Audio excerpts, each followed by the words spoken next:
6 o'clock. So I'll call this meeting to order. We'll start with the Pledge of Allegiance. I pledge allegiance to the flag of the United States of America and to the republic for which it stands, one nation, under God, indivisible, with liberty and justice for all.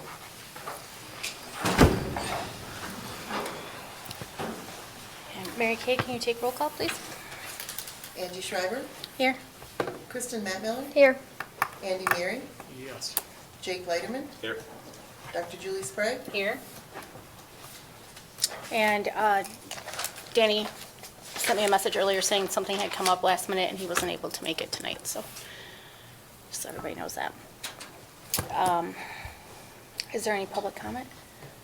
no, there's not. Okay. So moving along to item number A, video intercom upgrade. Mark is here tonight to present. Okay. Mark, if you want to join us. Sure. There's a chair right here, Jake.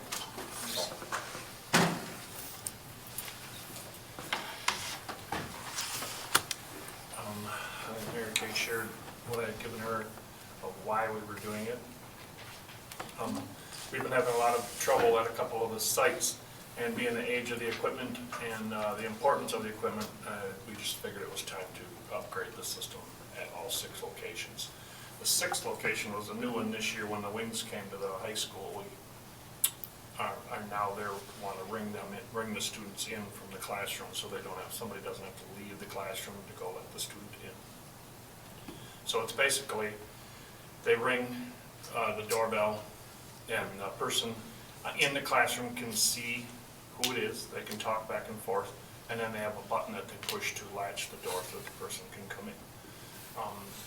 High school receiving, middle school receiving, wings, and then the 3 elementaries have that, so the secretaries can see who it is before they let them in, not just letting the people in, they can see and talk to and discuss who it is. Is there anything that shows that the door is fully shut and then again locked after the person has entered?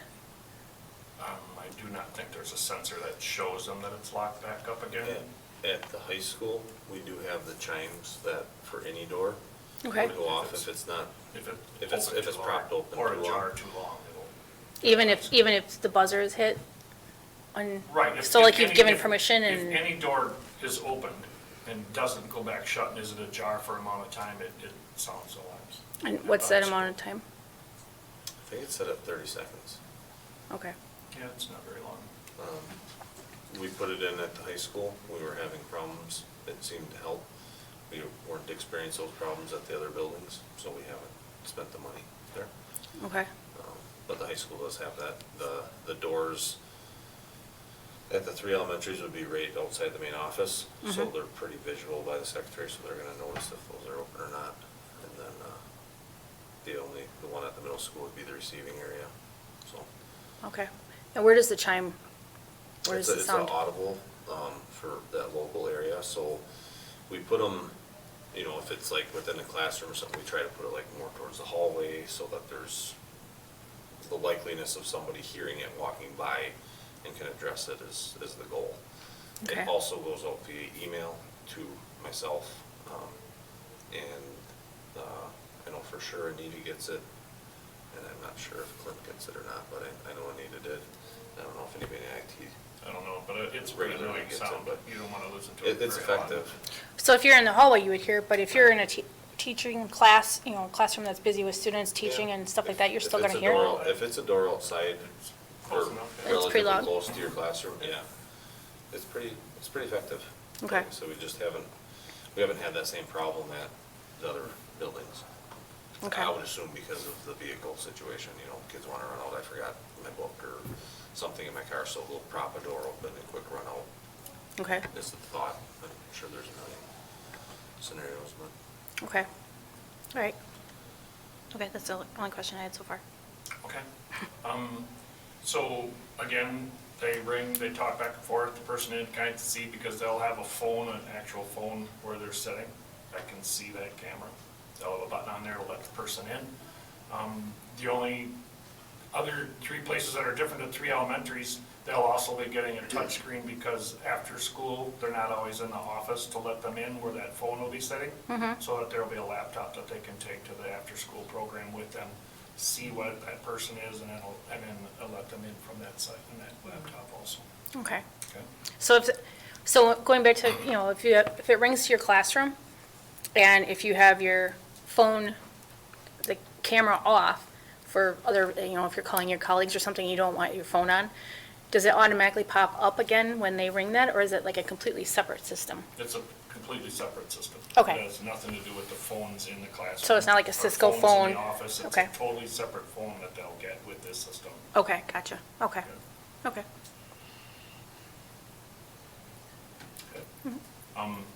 The other advantage of upgrading is now that we've done the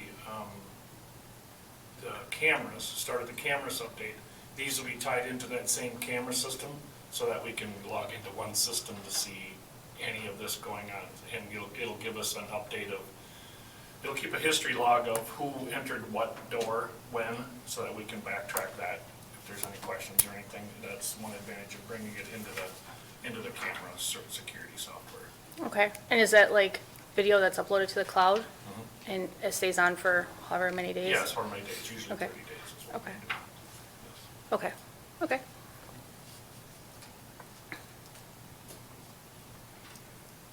So this is going to be new equipment, not replacing old equipment, or? Correct. It'll be, Yeah, there's currently equipment there Yeah. that's not outdated, Okay. Okay. but it's completely new equipment yeah, to it's replace. completely new equipment that's replacing outdated equipment that's in use right now. That Okay. isn't working very well at Okay. Yeah, Jake told me a little bit about the glitches that were occurring. all. Right? Just one question I had for you. Have we tried any kind of like firmware update? Yes. Anything like that? And Everything. It hasn't resulted, okay, Everything, yes. Okay. Multiple times. okay. Okay, Yes, yes. okay, Yeah, I mean, after you get to 8, 9 years old, the firmware is just stopped 2, 3 years ago. And, Yeah. they don't just keep doing firmware for as long as you want it. I mean, yeah, it'd be nice if Just they did, stop, you yeah. know? I give Mark and his guys a lot of credit because actually one of the cameras is from Crestwood building. So I mean, there's 4 of those cameras that are over 15 years old. Okay, So we're pushing 15, so they're pretty well Yeah. served their purpose. okay. All right, I don't have any other questions, do you? Andy, do you have any questions? No. Okay, so you would like to move this on to the full board for approval? Yes. Okay, okay. And we'll go ahead and bring that to the board. Okay. Thank you. Thank you. Thank you. Okay, item B is the middle school window project. Yeah, we have Clint Sell here from Bray Architects. Okay, welcome. He is uploaded to your board docs is a presentation that he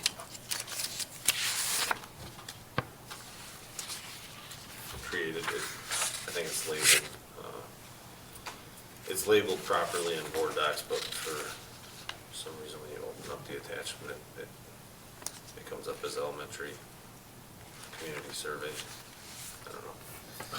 What, if I I did see. something there, or if it was, it's something within, The title This is program right, but just over noticed it here now, it but- says Oh. elementary community so, survey. I apologize for that one, I didn't catch that till just now. I was directing you to get there. But he'll walk us through this, the window study Okay. and the options. Sure. Well, thank you for having me tonight. Apologize I was not here to be here for the November meeting, but sounds like you did a good job with the information.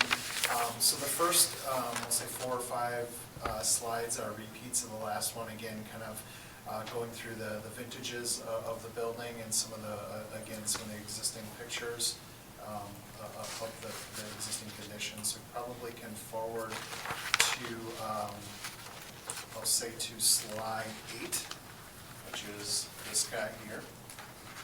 So Based on the feedback Jake gave me, it seemed like there was a desire to explore option, what was presented as option 2. But I think it's fair, as we look at these options, to have a little bit of a, I'll say in this case, a little bit of an apples and oranges comparison a little bit in terms of what is the cost to, or what would we recommend, or the cost for replacement of the existing system versus any additional expansion above and beyond that. So that's kind of the approach that we took here. So this option 1, really the idea is to replace the windows in kind, sort of a 1-for-1 replacement of the existing windows, and then also replacing the infill material that is around each of those sections of the windows. So the recommendation we're making here is for a thermally broken aluminum window unit. We would put both operable window units and fixed window units back in. So where they currently are operable, meaning they open, they would open. Where they are fixed or do not open, we would basically 1-for-1 replacement.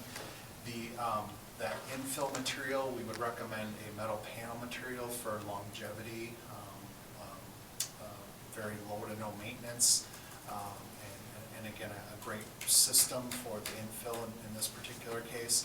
And then we also are calling for the replacement of all the doors and frames of the doors as you go around the buildings. So we went through and provided, this is a cost range, so it's a budget estimate. This is not a bid, but this is going through and doing itemized takeoffs for all of the windows, all of the infill material. Many of these window and infill material locations have HVAC associated with it, so there's a little bit of modifications that'll need to happen for the HVAC as we replace that material. So trying to provide you with as holistic, total complete project cost as possible. So the range for this 1-to-1 is 1.7 to 1.85. And as it states, includes construction costs, estimated contractor fees, a project contingency. So project contingency basically means money that we set aside for conditions where we open up a wall or a condition and maybe we find a bad, something unforeseen, like a steel, so there's likely some steel that's holding up some of these windows. If that's deteriorated, it needs to be replaced. So having some contingency within the project, knowing we have approval fees, and then also did carry some hazardous material allowance as well. Again, forecasting, we're probably going to run into some, again, unforeseens in that regard. So again, trying to provide as holistic an approach as possible. The next slide then is listed as option 2. So this would be slide 9, I believe. So as it shows in the picture here, this was, again, I think where Jake indicated you sort of landed last time, where basically all of the old original openings, we would kind of open up, sort of, I'll say, kind of, for lack of a better term, sort of half of the window to sort of restore a little bit of the original look of it. And then the infill material would be replaced above, again, with a metal panel material. So again, that's all the windows throughout the 24, 36, 38, and 53 sections of the building, as well as the doors again. So our cost range in this particular case is 2.1 to 2.3 million.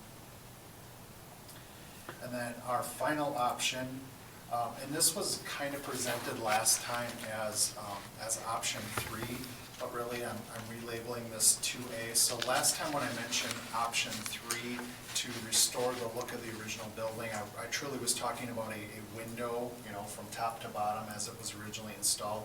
But the difference here is the top. It's really the top half would be what we call a spandrel. Which means it looks like glass on the outside, but on the inside it's actually a solid panel. And the benefit of this is this would limit the amount of rework of the ceilings on the interior of the building.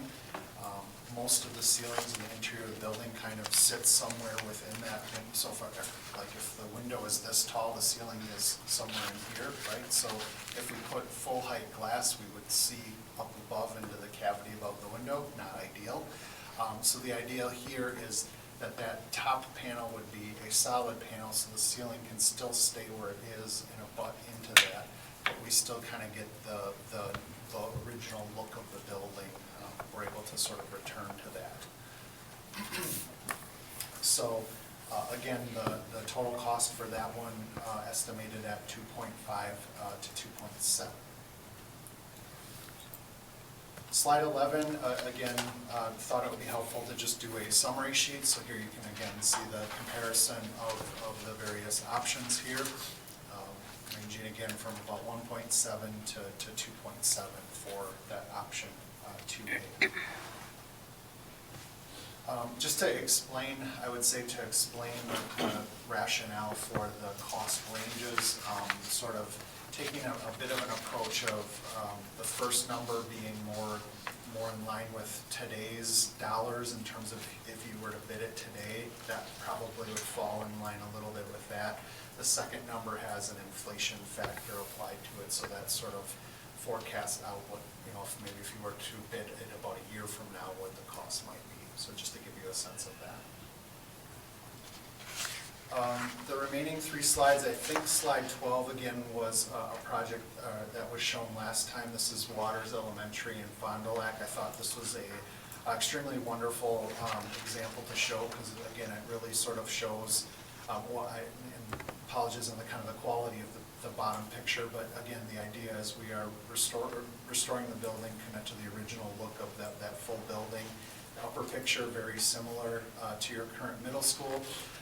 The reason we picked that dark tint for the bottom one was to, again, reduce the amount of glare that was in the classroom. There are shades provided in there as well, but that darker color does help with cut down and reduce the glare and hopefully increases the likelihood that the shades will be up more than they're pulled down within the classrooms. And then again, the final two examples. Those are projects I didn't actually do, but I did work with we have a window consultant that we work with that helped with some of the budgeting, and as we were going through this, he just thought these would be helpful to just see a couple other examples where similar type projects. I think the Kakana one, again, the two pictures on the right show some of those examples. In that case, the spandrel that they show is a very solid that could have a more glassy appearance instead of that tan color. And then again, the bottom picture, I like the picture on the right that shows the amount of glass or what the perception of is inside the building and how it really just changes the whole character of the classroom and makes it a much nicer environment. Which I would say, again, kind of in that option 2, this is, I think, a pretty close example of what you're going to see when you're in those classrooms, because there'll be 5 sections of windows that'll get opened up.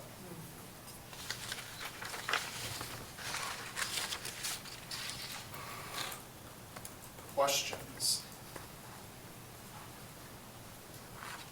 So I just to kind of recap the guidance that I gave Clint was, we didn't necessarily like the 1-for-1, but we still wanted, Clint and I decided that we still wanted to have that just as a entry level for conversation's sake. We did not like option 3, which included rework of the ceilings, so that's how we came to this, was, that was my understanding of your feedback, so, I guess, tell me if I'm accurate on that or not. but- So option 2A, this one here, you're saying you would be, Option 3 is gone. Yeah. Option 3 is gone, but Right. but the discussion we had is that we liked the aesthetics of that. Yeah. So we found a way to get the outside aesthetics, but not have to pay for the inside work of adjusting the ceilings. okay. So, So now in that one, would the windows open? Yes. Okay, so how, because I don't see how they're opening and so, Yeah, the renderings are very diagrammatic, I guess I would say. Yeah. In essence, we would keep the same number of, every room would still have an operable window into it. okay, I believe the way that, to kind of retain back to the original look, I think he was kind of planning for some type of a double, more of a double hung than the casement window that currently kind of cranks oh, sure, out. okay.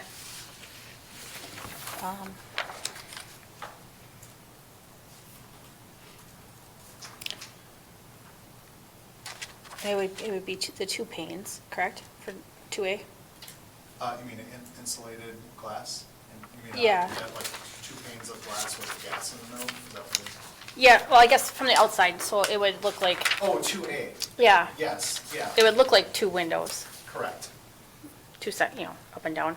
Yep. Okay, Yeah, I would say like with this one, like at nighttime, obviously with light's only gonna, if the light is on in a room, it's only gonna shine through the bottom section. It won't shine through the top section, just, okay. So will it, but it will. I heard you kind of addressing this, but will it look like that or not? It will not look like that again. Okay.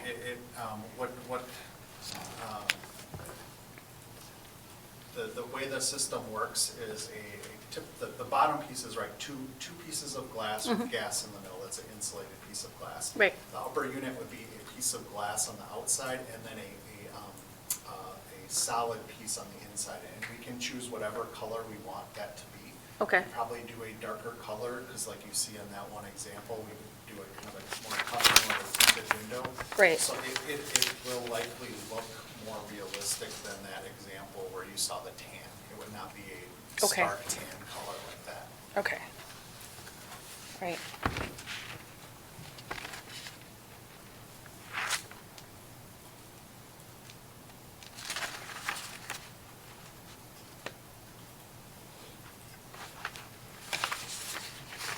And there would be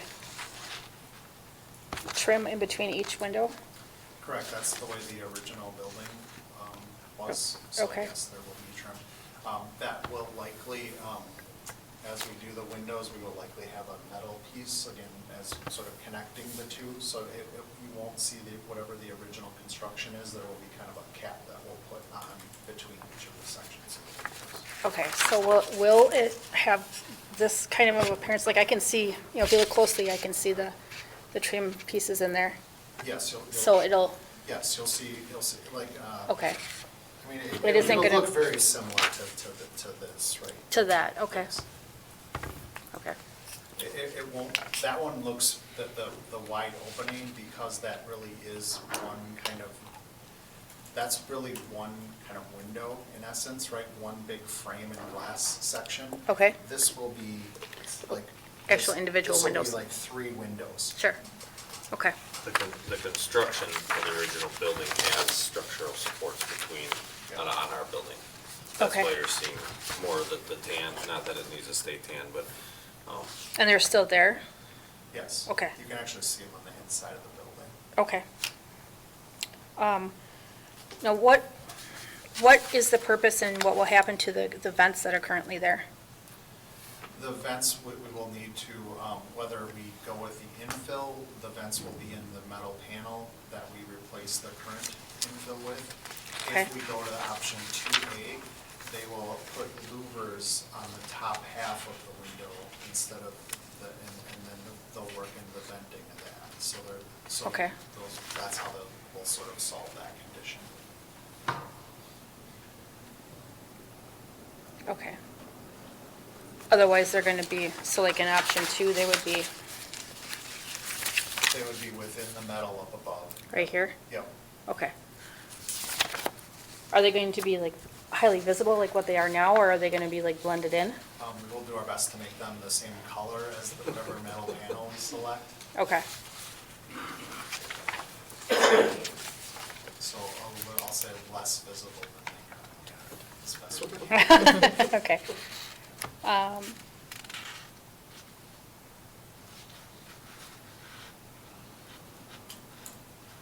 And all the door frames are going to be changed out as well? in these numbers, yeah, and as we discussed last time, Clint and I got talking about it, and so since we're doing the work and going through it, let's add them in. I know that there's a few that we've replaced in the last 5 years. When we get to the bid part, we can really narrow down exactly which ones we're going to select to do that, but Okay. For him working off the prints, it wasn't that much more work just to do all of them. And give us the budget numbers, and we'll refine that down as we go. So does this include replacing the windows that are above the door frames? Yes. Okay. Are you talking on like the north and south side? Yeah, yes. Okay.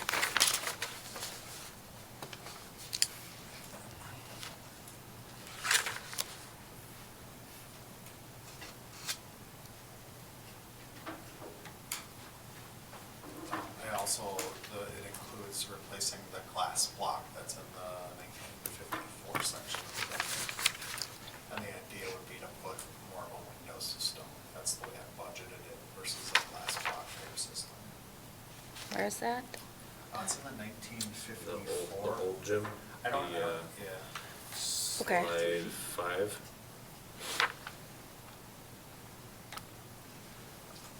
Oh, yes, okay.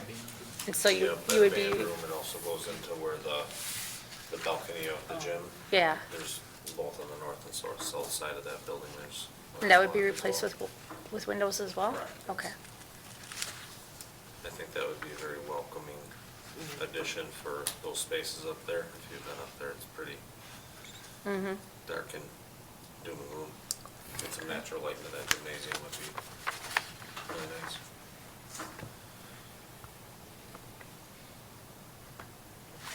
So as far as the quality of all the materials in these three options, you would expect them all to last about the same amount of time, or? Yeah, I mean, I really am using the same materials in each thermally broken aluminum frame windows with insulated glass, and then the metal panel exterior system, kind of, that's the way I budgeted it for all three of them.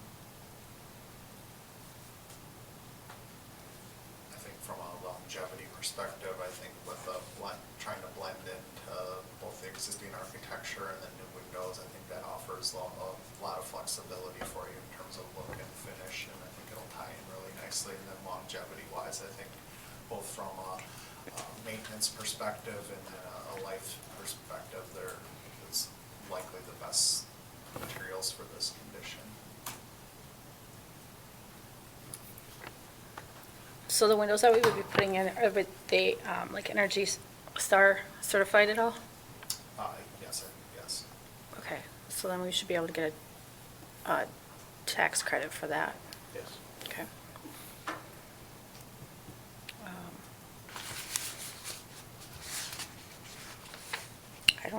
Guess I don't have any other questions. So what's the energy difference in option 1 and option 2? Because I assume that's an insulated wall in option 1.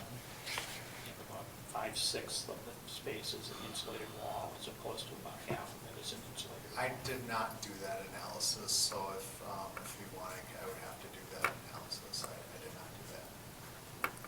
And then the other question would be for, I don't know who, but what's the educational value of having more natural light in the room? Priceless. Do you have any data to back that up? There's studies, yeah. I mean, I think there's studies based on that amount of natural light and, I mean, again, depending on who you talk to, some people think it's a bunch of mumbo jumbo, but I think the thing that the studies usually look at is like the difference between students in rooms with no windows versus students in the room with windows. I don't know if there's ever been, a scenario like this where a room with 1 or 2 windows versus 5 windows necessarily. But, yeah, I mean, in terms of, the number of sick or tardy days, it's usually, there's a certain percentage, again, I can get that, but there's a certain percentage that they show when the comparison is between a room with no windows and a room with windows. I know that there's been health studies done that certain lights will cause headaches, migraines, things of that nature. And so a lot of our teachers that are at the high school here even have the films that go over the lights. Not anymore. Good. Thought we were changing lights. We did, and that's, Yeah. we used to. Now with the new LED lights, they can adjust the brightness. And do we have the LED lights in the middle school? No.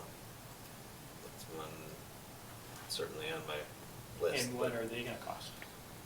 I don't have numbers exactly on that, but I have guess, some budget numbers that I Are can we pull better up. off having more of these windows for $500,000 or investing in new lights? That's a good question. If we did the window replacement, would we have to consider changing lighting? I think you have to consider changing lighting either Well, way. I think they're both a huge energy thing. As far as which one would pay off more, I don't have that answer, but they're both well beyond their useful life. I mean, no matter what we put in these windows, it's gonna save energy, whether we put a full window Correct. look in, or if we put a reduced window look. Yeah, because the windows we have now are single pane, they're not a insulated window. The infill material, is past its useful life, it's beginning to, not be as energy efficient as it probably was when it was installed. And the technology now is much better, so that's going to all increase the energy efficiency of the whole window system.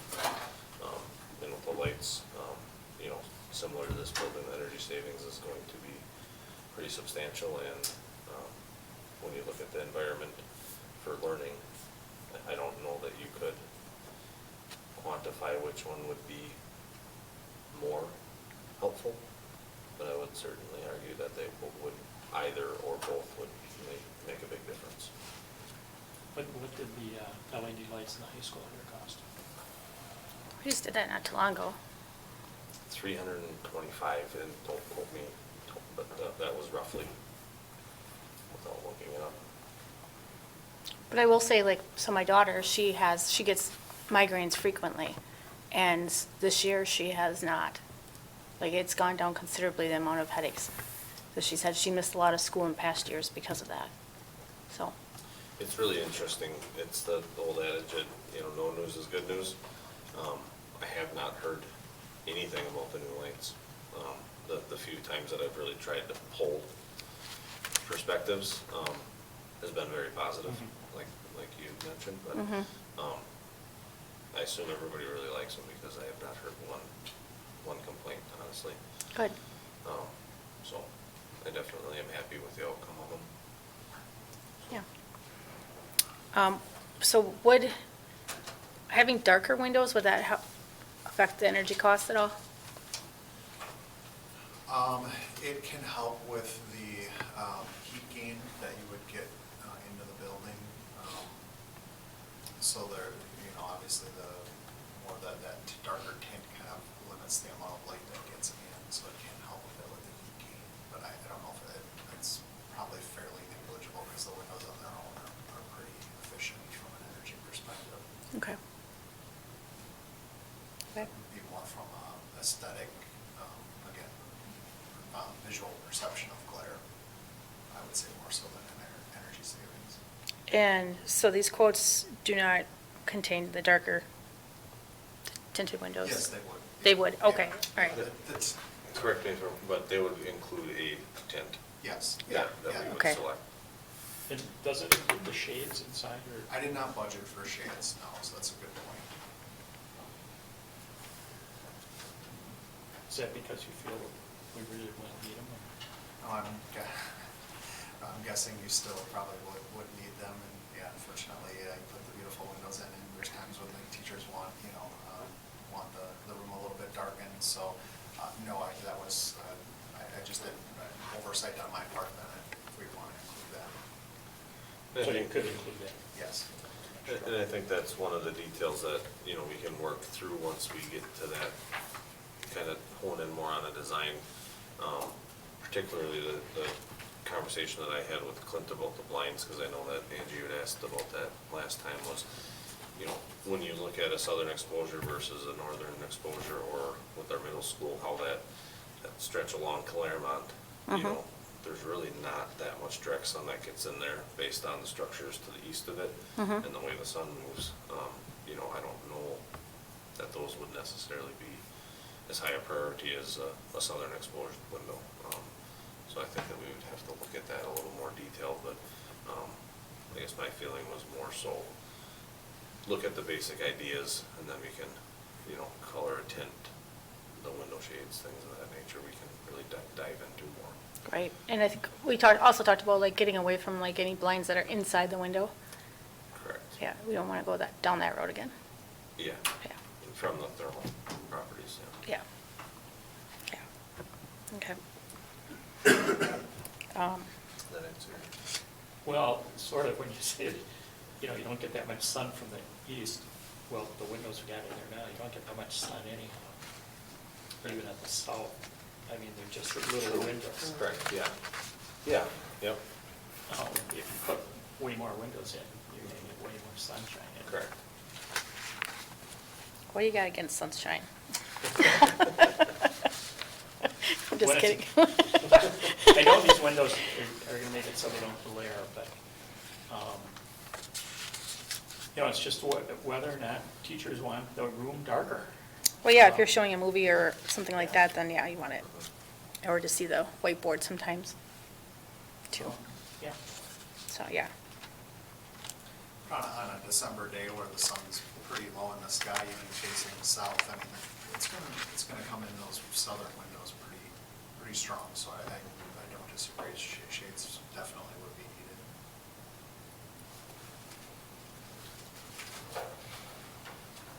What kind of security would these windows bring? So, like, would it be able to get kids out, like, in case of a fire or, shooter or something like that, are they able to get out of these? Well, the operable windows would have a screen in them, and I would have to check with the vendor in terms of how easy it is to remove the screen to get out. But I mean, generally in schools, we like to have Yeah. that provision obviously on the lower level, that is an option. Sure. Well, yeah, I mean, a screen, depending what the screen is made of, I mean, it could be rather easy to get through if you absolutely needed to, but, okay. Are these like crank out windows or? He looked at them both ways. I think the system that he was looking at, the challenge was the kind of the look, because right now they're sort of crank out from the center, they sort of do this. And the way we were kind of looking at it, again, restoring it to the original, the width of them was becoming so very wide, so I think he was probably looking more at a casement style going on. You said double hung, Yes. yeah.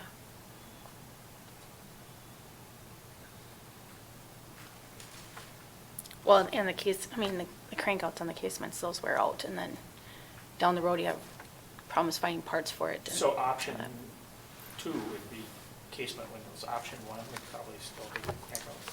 We'd probably, again, we would have the option of either, I believe, yes, because those windows, the sizes of those are a little bit smaller, and again, in that case, we probably aren't as afraid of that center volume, because we're kind of replacing in kind, so I think we'd have a little more option there. Okay.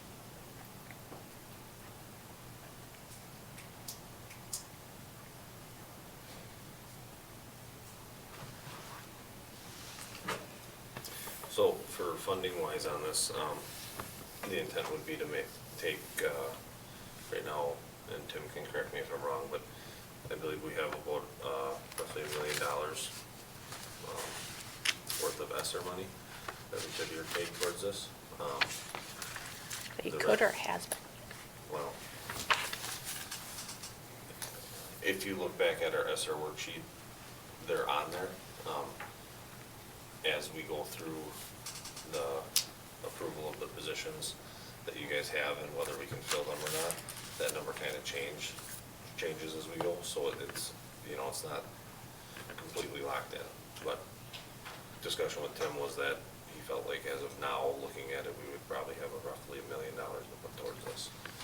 The remainder would have to come out of Fund 46 at this point.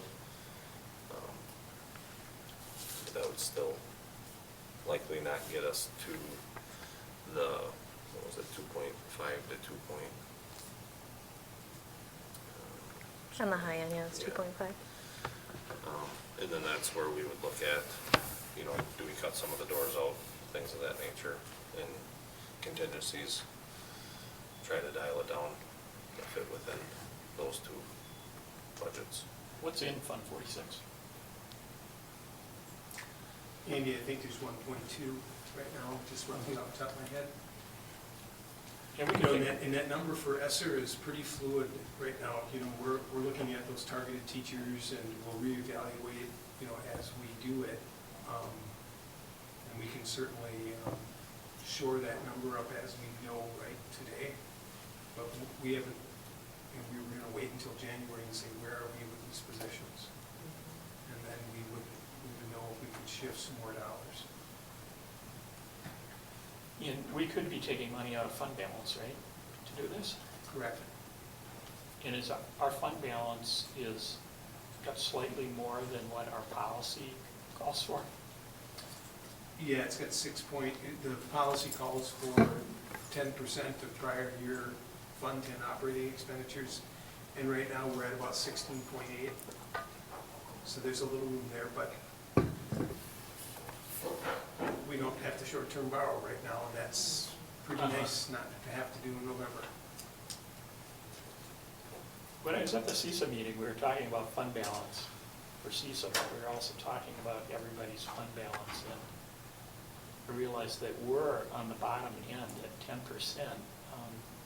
The board member from Rhinelander told me they shoot for 50%.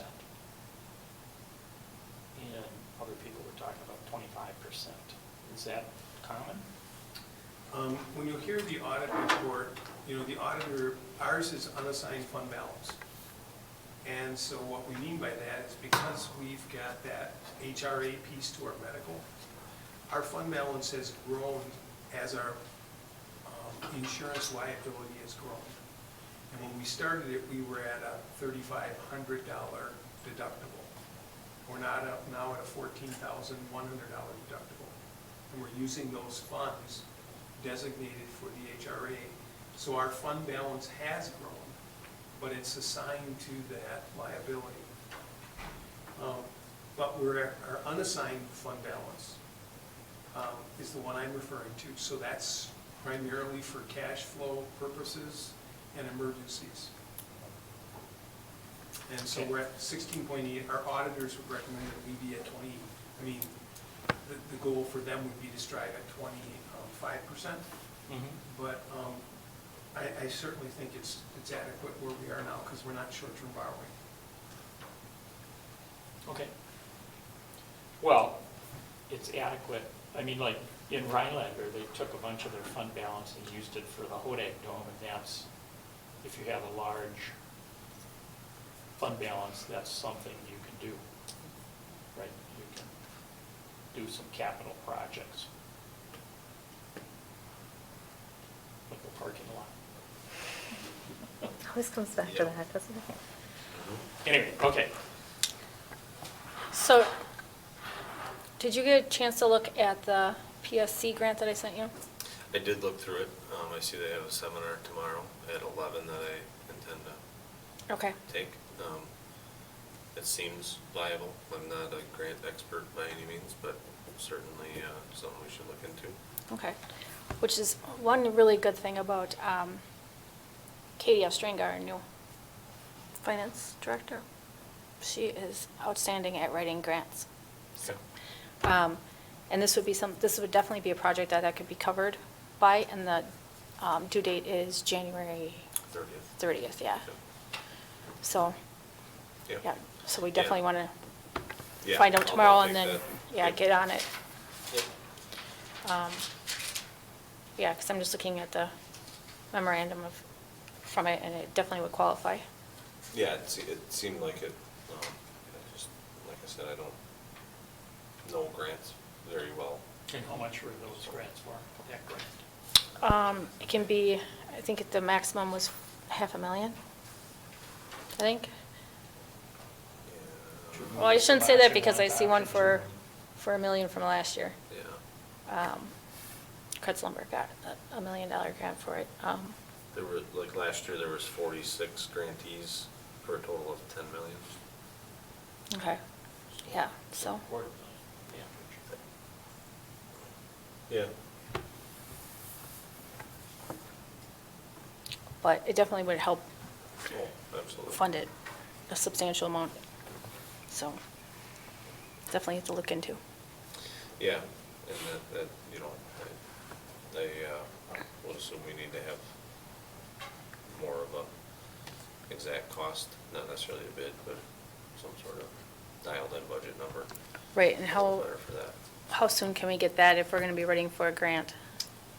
Well, that's just it, and we'll have to decide, what this committee thinks we should recommend to the full board and take it for discussion. Not that that has to be the end all, but. Right. Next step. Yeah. Yeah. Andrew, I think Tim had a comment. a little.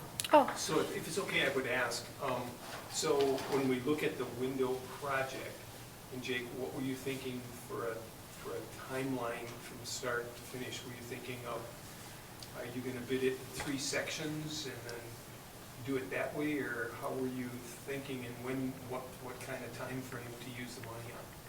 Well, it's, a lot of it's going to be dependent on the supply chain. You know, Clint and I have talked about that a little bit, until we get, bid docs out. It's kind of a guess, the way everything's been going lately. It always seems to be much longer than anticipated. My hopes would be that we could certainly get this done, this summer. The reality of that, I don't know if we'll be able to do, if we do the entire building. You know, so we may be looking at a 2-phase thing, you know, do we do the 3-story one summer and then the 2-story and the 53 the next summer? I don't know for sure, but it's going to be strongly dictated by the supply chain. okay. And ESSER money has to be used up by July 1st of '24, August of '24.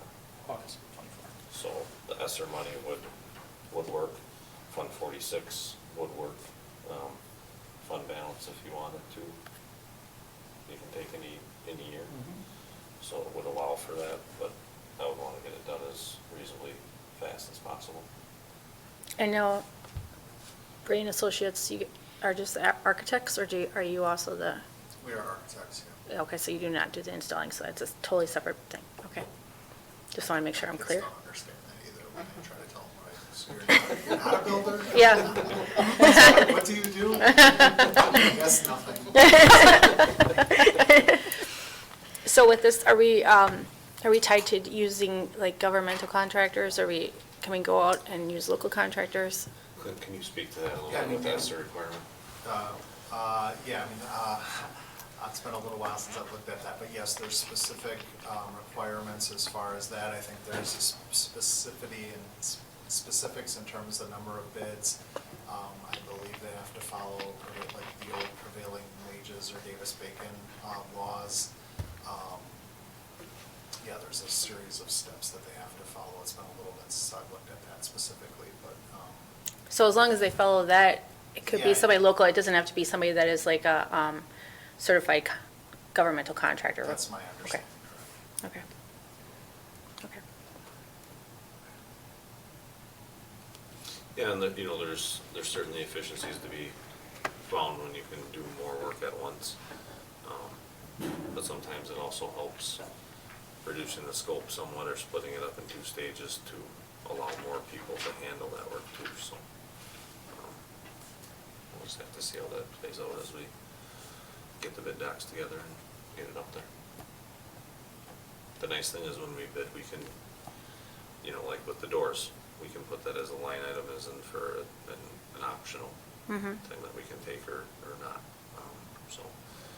And I don't know, like, for applying for the PSC grant, I would assume you would have to have the timeline laid out, especially if you're going to do it in 3, different sections. That's certainly one of the So- questions I hope to get answered for at tomorrow's Okay, good. webinar. Yeah. Yeah, Like I said, I've never gone through the grant process like this, so. yeah. And like I said, Kretz Lumber received a $1 million grant through the PSC, last year, so they might be a good Yeah, resource to worth reach the out to. yeah. And Katie. Yeah. So, okay. Do you have any questions?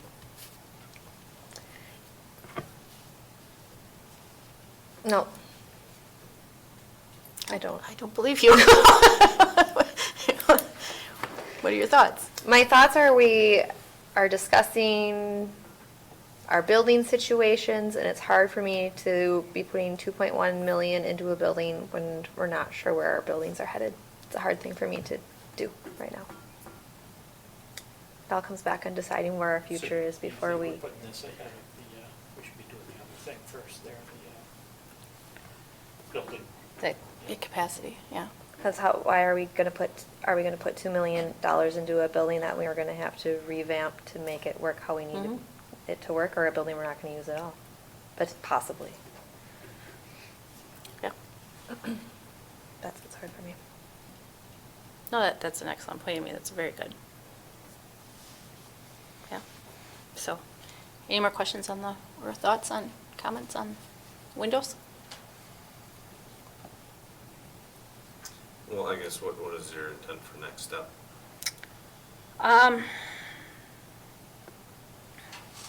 So you're also gonna give us a capacity, building capacity update? A or small update. Okay. We worked on it, again, Clint came early today and we had, Julie, myself, Tim, Heidi and Amy really sat down and we went through the nuts and bolts of what these spaces really need to look like, what they need to be, and really gave Clint the final answers on things that he needed to put together. So Okay. he does not have a report ready to present tonight, Mhm. but he will at the December 12th. Okay. So, I agree with Kristen that we may be putting the cart before the horse, depending on what you come back with for that report. So, like if we, for example, if we decide to add on to, is it East? No, West Elementary or something like that, then we don't want to put all these money, time, effort, and everything into new windows if we're just going to be making a huge addition to that building. So, Okay. yeah, I mean, and same with the middle school. I mean, if we're going to be moving stuff around and, Well, I guess I will say, I can't answer if we will use the middle school or not. Obviously, there's scenarios that could involve not using the middle school. mhm, If we do use the middle school, we need these windows regardless. right. And it's also a resale issue too. If we're not gonna use the building, we're gonna have to sell the building, it's gonna need windows. So like, Right, it makes yep. sense, I get that, but I get your point, I'm not trying to. I'm just downplay saying your it's point, a- I'm just, It's easier to make a You won't get the $2 million back. no, we're not at all gonna get it's $2 easier million. to wrap your head around and formulate a plan I going get it, forward if you yeah. know the whole picture versus just a piece of it here and a piece of it here. So So, what would you need from us, Clint, in terms of putting a bid together? Is there any additional cost? I know it's work on your end, but could that be done in the interim? Before this group makes a Well, decision, like- or? I'm sorry, if you want to answer that. Well, I guess the only risk there is that you pay us to design the bid documents. Oh, I see. You don't go forward with Got it, so it. that would Okay. be the risk you would be taking. I think one option could be is that we try to decide what that bid spec would look like, whether we would be leaning towards option 1, 2, or 2A. I assume that would be a topic that we would want to make a recommendation to the full board, that's where we would say, I recommend we go with option 1, bring that to the full board for discussion to make sure that they all agree. And then, you can always leave the caveat on that, that will be our option if we choose to go forward. And then wait to decide if we're going forward until you feel that, the long-range planning makes enough, has enough clarity to it to make that decision. At least then we have that step out of the way.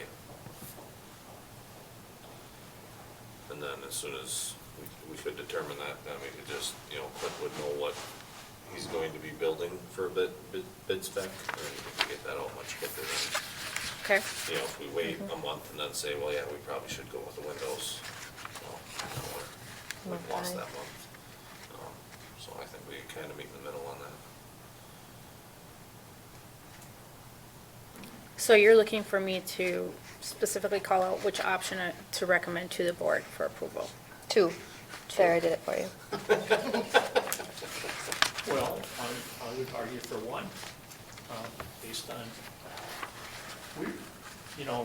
you can do your study, and if you can tell me who's going to be governor in 4 years, then I might or may not believe your study. But we don't know what's going to happen in 4 or 5 years. We don't know where the voucher school program is going. how that's gonna affect us, quite simply. And so why would we invest 2.5 when we could invest 2? Or 1 point, whatever, what was this, 1.7? 1.7, yeah. 1.7.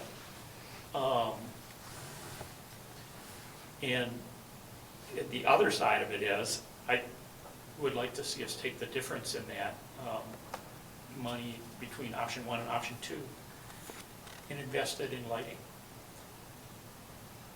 Because I think, you know, when you talk about migraines, the first thought that comes to my mind is fluorescent lights or strobing. You know, they're- Oh, yeah. You know, like fluorescent lights do. Mm-hmm. And so, yeah, that's worth getting rid of that. Mm-hmm. And it's nice to have that natural lighting, but it's nice to have good lighting. Just good lighting, period, which you get with new lighting. And less cost with blinds as well. Yeah, Mm-hmm. That's going to be another, but we don't know how much blinds are gonna cost. right, but if you're covering We're one not putting window any versus blinds on the five. north side, right? Or maybe you are, because, yeah, if you're showing That's a good movies or argument. something. Really, the only north side is the 54 building. Yeah. Anyway, that's my 2 cents worth that I would argue for one.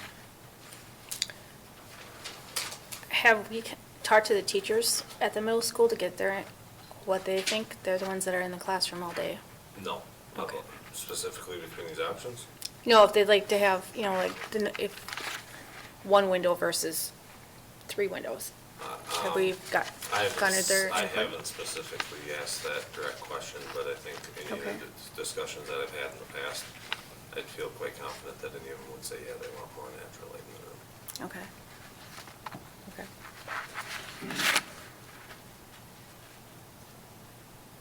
Andy, I got to comment one more time. Okay. Okay, because that's what I like doing. Take a look at slide number 4. Which is, what is slide 4? It's on the south side of the 36.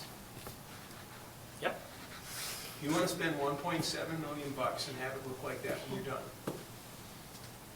Maybe. You know, it's, where's that building going? What are we gonna do with it over the long haul? I can say, yes, the windows need to be replaced, and they do, right? Yeah. And the infill needs to be replaced. So what other major maintenance renovations need to, I know there's probably a laundry list, but like the big ones, like, You know, I think when you just look at that 10-year capital improvement plan, I mean, that's the tip of the iceberg, really. mhm. And then when you go all the way down to the CISA 10 report that we went over when these committees started, I mean, almost every single item on that list is beyond its useful life. I mean, everything down to flooring. You know, people think that this is a new building yet. Well, guess what? All the flooring in this building is past its useful life, all the original flooring. Mhm. You know, we've been replacing flooring in this building since I've started, and probably before that. And it doesn't go away. So to answer, you know, what else is on the maintenance list, I mean, Well, so it's essentially everything within that CISA report. We just put a new roof on, was the whole roof put on the whole middle school, or was it No, just sections? Two sections, one section on roughly, I'd say probably 40 to 45% of the 3-story, and then the 2-story was probably, how about that same for, probably a little over half of the 3-story, 60% maybe. Or, I'm sorry, of the 2-story. But then when you look at that 98 edition, those roofs are warranted for 20 years. And there are some spots that we've had to repair. Overall, it's in good shape. But when you look at the life expectancy, we're beyond that. And it's a vicious cycle of constantly having to replace this stuff, every 20 years. you know, I mean, I shouldn't say that everything is 20 years, but if you can think about having to replace everything from roofs to windows to flooring to lighting to everything within the building, I mean, certainly within 30 years, they're all gonna be needing to be replaced. Okay.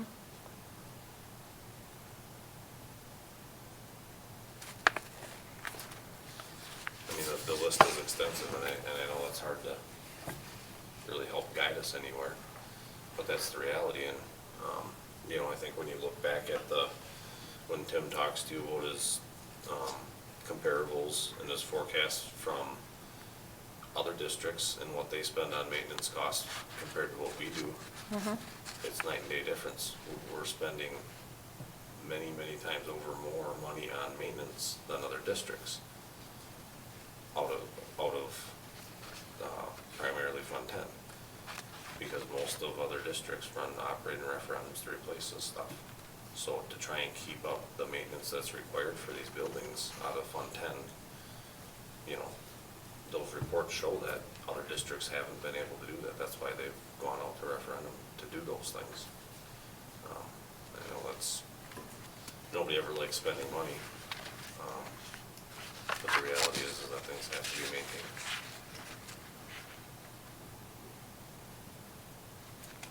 What are your thoughts? 2A is not an option. That's my thought. Andy brings up a good point. But Yeah. I do get Andy's point.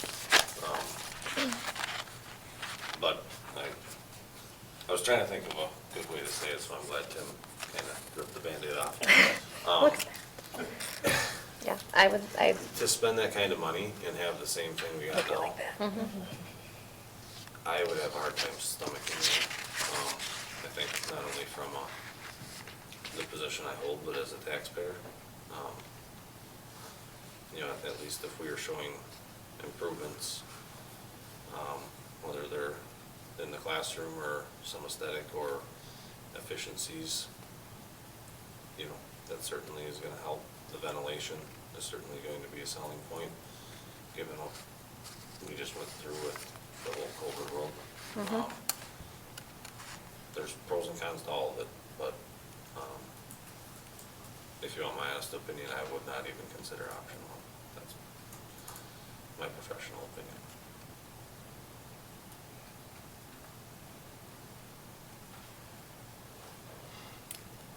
Okay. And I think when we talked about this at the last committee meeting, that was the general consensus, and I thought about not even putting it in there, but I thought it was a good gauge to see. Just keeping status quo would be this dollar, and to move up to option 2, the dollar difference. I'm not trying to discount your points, you do make Well, and like it, sense. I mean, this is for the full board to make a decision on, so I would say to give them at least options. So I would say we're gonna move option 1 and option 2 to the full board for further discussion and action for voting. And the action we would want would be to make the recommendation that if we proceed with this project, Yes, that would be the option we'd want to go with. yes. I think if you're moving two options, you may as well move option 3 too, because it looks so nice. Option 2A, I should say. But if we're gonna move forward because we know we're gonna use the building. If we're gonna use the building, we're Right. gonna have it look like option 2. Yes. Or 2A. Go the other way. I mean, don't you think 2A looks a lot nicer? 2A Yes, does very look a much lot so. nicer. Yep. Does it look $400,000 nicer?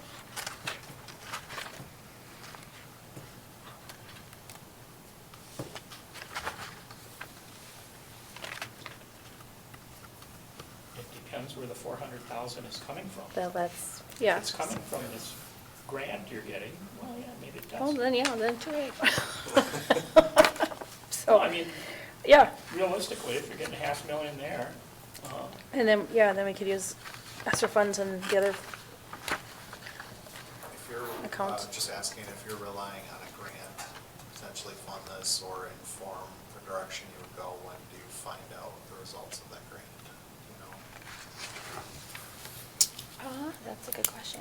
So just as we continue to consider schedule, even just the window guy was spoken to, and as Jake alluded to, just this struggle getting materials, I think even if we were to bid tomorrow, I think the summer, getting work done this summer is gonna be, not saying it's not impossible, but it's gonna be a challenge, and I think you're likely gonna pay a premium for that as well. So the further we push this down the road, the likelihood of doing work this summer, I think, gets reduced more and more. So I'm not trying to pressure you into a decision, but just keeping that in mind. If that's gonna be part of the decision-making process and you don't know that until late stage, Well, it may limit the ability to do work this summer. and my opinion is, I don't think that whether we get the grant or not should determine which option we go with. If we get the grant, there's certainly a list that we can Use the other money for. I think we need to make the right decision for what we want for the outcome for their learning environments.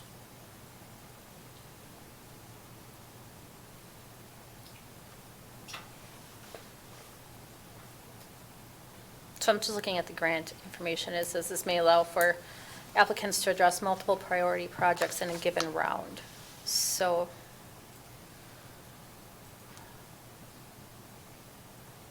we could add, Well, and that's, it To this depends as on well. when the work has to be completed. There's a number of questions Right. that I have for, hopefully get answered to tomorrow. I'm still looking for the. So wording. 2A gives us no more natural lighting in there than 2 does. Correct. It's purely the aesthetic look on the Aesthetic. outside. It definitely looks a little more modern. But yeah, is it worth it for just the aesthetics? I don't know.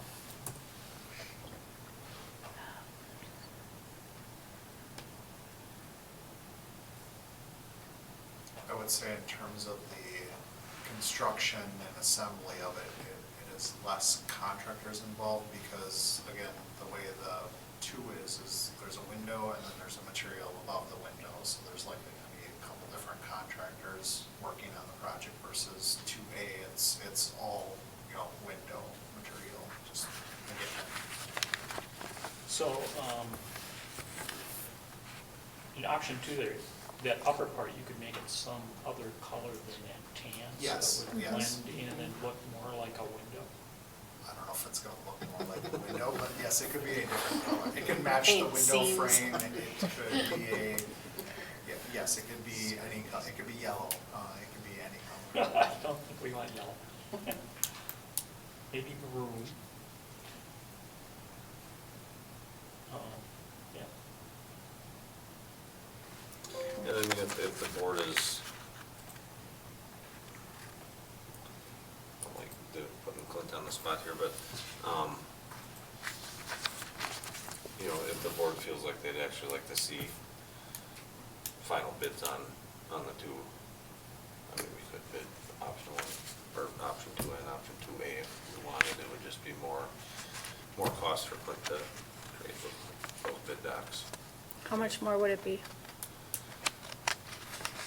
On the spot, I have to do a little bit of calculation, I don't wanna give you a number on this. Okay. spot. That's fair. I think in the interest of moving things along, Yeah. I would go with Kristen's Thanks, Amy. recommendation of 2. Hope that you do something better that time. Yeah. So you're saying that we should recommend option 2? Are you on board with that now? Yeah, I think there's some value to moving this along. You Okay, don't yeah. want to let it drag out so long that you can't use ESSER money. Right. But I don't know, ideally, it'd be good to get part of it done next summer, so you could use that ESSER money right up when you know that it's gone. Use that. Okay. All right, so then we're going to be looking at bringing option 2 to the full board for discussion and approval for bid. To To bid out option, if we elect to bid out. yeah. Okay. So, when I bring this to the board, we're just showing option 2, is that what you're asking me? You can, well, I would bring this whole thing and then say The recommendation. the recommendation is option 2, But open for discussion. yeah. Because we are, a full, Yep. united as a board. It's not, I think they should see the whole thing as well, Okay. so, yeah. Mary Kay, is it? Okay.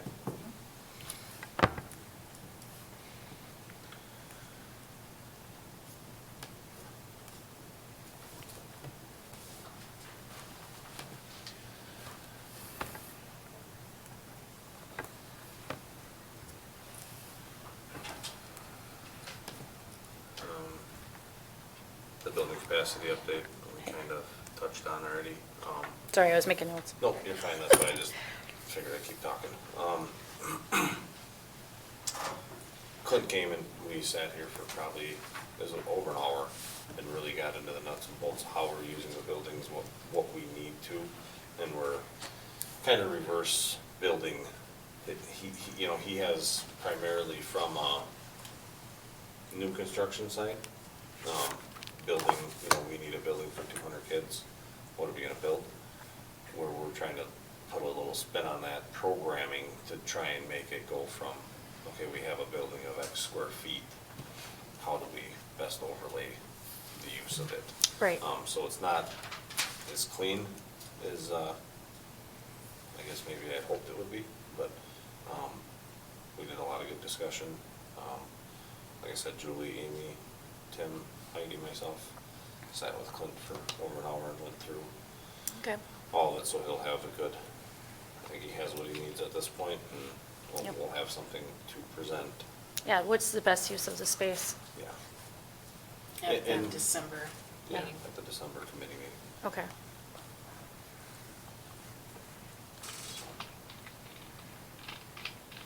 Yeah, that'd be very interesting. And so like, do we need to move walls? Do we need to add on, like if we were looking at West Elementary, we have an enormous amount of space that we could actually utilize for an addition that could free up space in the other schools, so.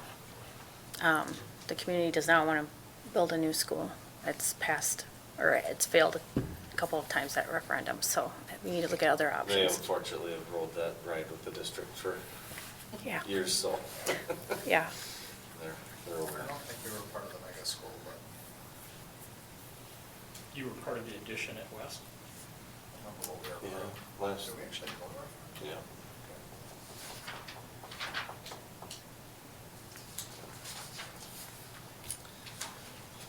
Okay.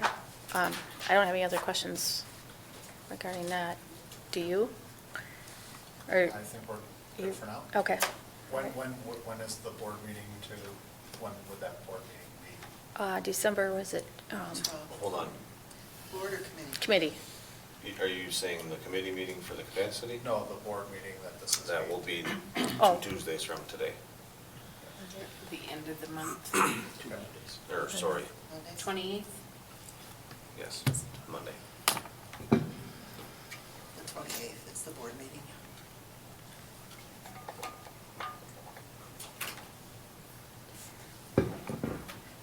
And I know that that's gonna also, it's gonna come up at the board meeting too. Which- That, the building Oh, capacity, sure. yeah, so if we, had more Yeah. information surrounding that, then it'd be easier to Yeah. I move get it. this forward. So you're going to be looking at all the different possible grade configurations for these buildings? I don't. What I've directed him to do is look at the buildings and give us the best use of those buildings right now, how we have the grades configured, How they're configured now? how they're configured right now. Okay. And that will give us, that'll give us the parameters as far as capacity, the number of students that can be in those buildings, things of that nature, because there's a lot of stuff right now that don't, like libraries, we hear a lot of. Yep. Art and music rooms, so if we look at those buildings and say they're a K3, or if they're a K1, you know, I mean, we can Right. kind of plug and play around once we get to there. Yeah.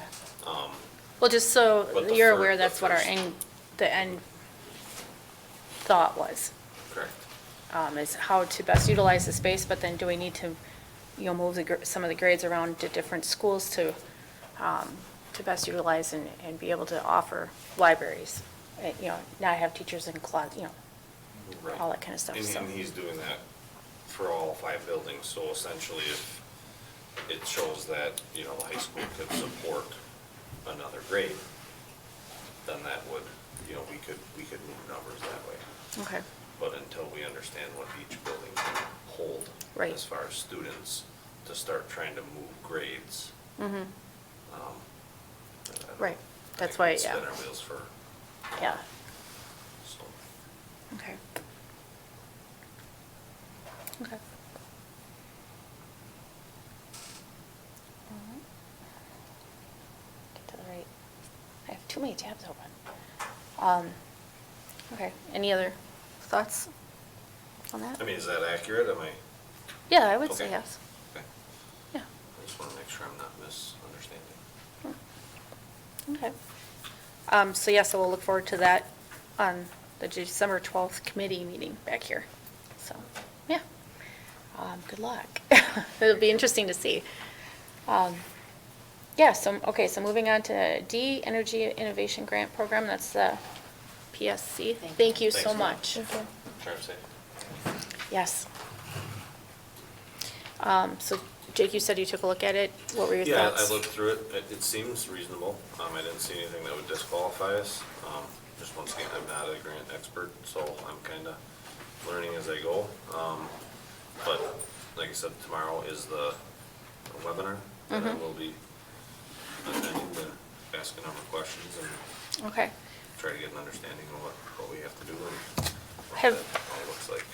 Have we reached out to, and I apologize, Tim, I should have added you on that email. Have you reached out to Katie at all on this, or no?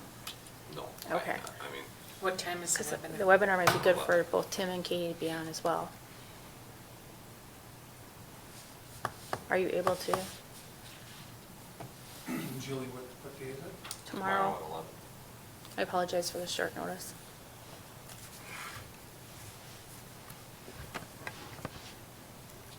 I mean, she's gonna be in tomorrow. I'll put it on hold and then we'll Yep. see. Oh, Katie's gonna be here during that time? Is that what you're saying? Okay. That'd be great, okay. Yeah. Do you have anything else you want to add? Nothing about the agenda items. Okay. Anybody else? Okay. Then I will, Mary Kay, just to review, we are having committee next month. And yes. Then it'll be the following Monday, then right away it'll be the board, correct? Mm-hmm. Okay. Yep. Yeah. And we'll just have the capacity study that'll be on the agenda that day probably. On the 12th. Yes. So it'll be just a short meeting. Yep. I do have one other. That's topic. cute. I do have our annual crisis plan that'll be coming as well. Okay. But that's a pretty easy one. Okay. At the committee meeting? Yeah.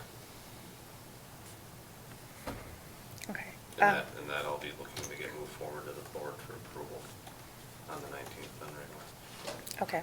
More of a state requirement thing than anything, but. All right.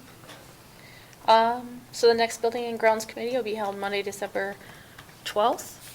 And with that, we'll adjourn. All right, are we all ready? All right, I'll call the meeting to order. We'll start with the pledge. I pledge Allegiance to the flag of the United States of America and to the republic for which it stands, one nation, under God, indivisible, with liberty and justice for all. And Mary Kate, if you could take roll, please. Kristen Matt Miller, Here. Angie Schreiber, Here? Trina Borneman? Here. Heidi Siebert? Here. Dr. Julie Sprague? Here. Any public comment? No. Okay. Just take all the fun. All right, we'll start off with the restorative practice learning. I did share a couple of documents in board docs, but then I did have Mary Kay put, this was a training that Bree and Madeline Conrad, Casey Simmons, they're both trainers for our high school staff, and so I thought it would be good to just have you see what it actually is and give you a little bit more information about it. The stuff that I attached was a staff survey that was given, and all 60 high school A through 12 staff took that, and what that purpose is kind of like a pre-post, and Bree can share more stuff too, to kind of do pre-learning, like what you know, what you believe, and then at the end of the year, they'll do it again based on learning that they'll do to see if they can move or what their feedback is. So. And then the other thing is the CISA 9 contract, which is always adaptable. It's not really the contract itself, it's the goals and the days that Madeline supports the schools based on what their needs are to implement. This was part of the mental health grant. We're in our second year of that to implement restorative practices. And so I just thought we'd do some more learning, because there seemed to be maybe some confusion or misunderstanding about what it is or what our purpose is in implementing restorative practices. Like when I said restorative justice. and It's I this, should I not. mean, Well- we're not gonna split hairs. Restorative justice is the criminal justice system, and Right, using but I should restorative have said practices in there, but. Practices. So it's kind of born out of that, but Mhm. this has been around for a long time, as that has too. So, and it was part of why we wrote the grant and included restorative practices in responsive classroom, was based on our YRBS data in 2018. We do have our updated YRBS data, and we'll be doing actually a data day on Friday with some people service staff. We do have some of it, and it's released. You can look at it. It's 155 pages, the high school one, but The middle school's like 80. yeah, pages so or something. anyway, we use data, sense of belonging, and safe schools and mental health. Those are the broad categories, but, and then looking at things that are known to help support moving a sense of community and sense of student belonging forward. So that's why we moved in that direction. Yeah, so last year, Chris Robinson, middle school associate principal, and Kelly Gerline, who is a middle school counselor, they made like a Canvas course for anybody in the district who was interested in learning about restorative practices, and it was kind of a learn at your own pace. So they had videos in there. There were about 10 staff members who completed the Canvas course, and then Chris held a circles training at the end of it, because there's a lot of pre-learning that goes into it, and then you learn how to actually conduct a circle and do the different types of circles. And restorative circles, just all about circles, but you really have to do that in person. You can't do that in a flipped classroom format. So the people that participated in that last year have a little bit of a leg up, but we're still very minimal in our learning around restorative practices. And so this summer I attended a training to become a trainer of restorative practices, which was a 5-day training that I attended. And now Madeline and I and Kelly are the 3 people who are trained. Madeline's from CISA, but Kelly and I both work here. And now we can work to train our staff in what's important and what needs to be known for restorative practices. So this presentation that Heidi printed off for you is actually like the second kind of TODIP type training that we did for staff at a professional development. Each were only an hour long. But this one, did you print off with page numbers? No, because it didn't have page numbers. I wrote my own page numbers after I. You sure did. So if you look at the page that looks like this, it really kind of, sorry, I'm gonna let you get there before I talk about it, since there's no page numbers. Hey, I didn't put the presentation in. 7. 7, page 7. Sorry. It really kind of walks you through, like, what the continuum of restorative practices is. And so you will see that a lot of the things that we do are like responsive right now. And the goal of restorative practices is to get more to that preventative. So celebrating each other for their differences, having really solid classroom procedures, rules, just a routine. And that goes for 4K through 12. For the purposes of restorative practices, right now, we're focusing on grades 4 through 12. Just because the middle school does have that little bit of elementary in there, but they want it to be consistent from 4 through 7. Community building, curriculum, and then the basis of this presentation that we gave to our certified 8 through 12 staff really revolved around affective statements. And so if we keep moving, page 12 now, so 3 flips on the same side. It looks like this. Starts with affective statements. And just to back up a little bit, if people are trained in restorative, you take through IRP, it is a 2-day training. So you get all of this, affective statements, social discipline window, all of those things in 1 day, and then you're trained to do circles and the different types of circles you might get. We did not have the time to be able to do 2 days out of the, we have to do this a little bit more coordinated, whether it's principals getting trained first, and then pupil services staff, people that don't need subs, things like that. So what we decided to do this year, and that's what's adapted in the contract, is to do what we call toe dips. Like, because the people wanted it last year, when we did our March PD day, we had stations that staff could choose from in trauma-sensitive schools and behavior and all of that. And they offered one in restorative circles, and people from there were like, we want more. It was an overwhelming response. Yeah. Those So- were both full. Yeah. Of the 2 that they could choose from, both were full to the brim. Yeah. So anyway, I just wanted to give that kind of, we have not trained Yeah. staff in the 2-day, the full training. It's just kind of wetting the whistle and keeping them going and giving them a few tools that they can use. I have a question. The passport, Andy, maybe you can answer this. Do you know if the passport got information before we joined the trauma-sensitive school pilot program through the state?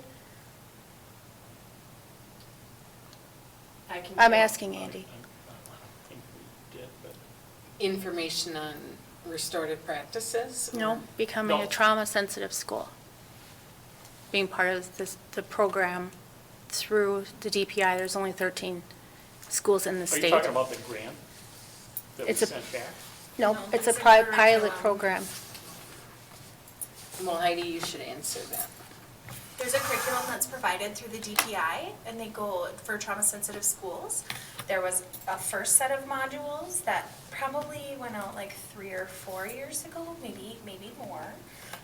And now there's actually a second set of trauma-sensitive schools modules that like deepens the understanding and the thinking of trauma-sensitive schools.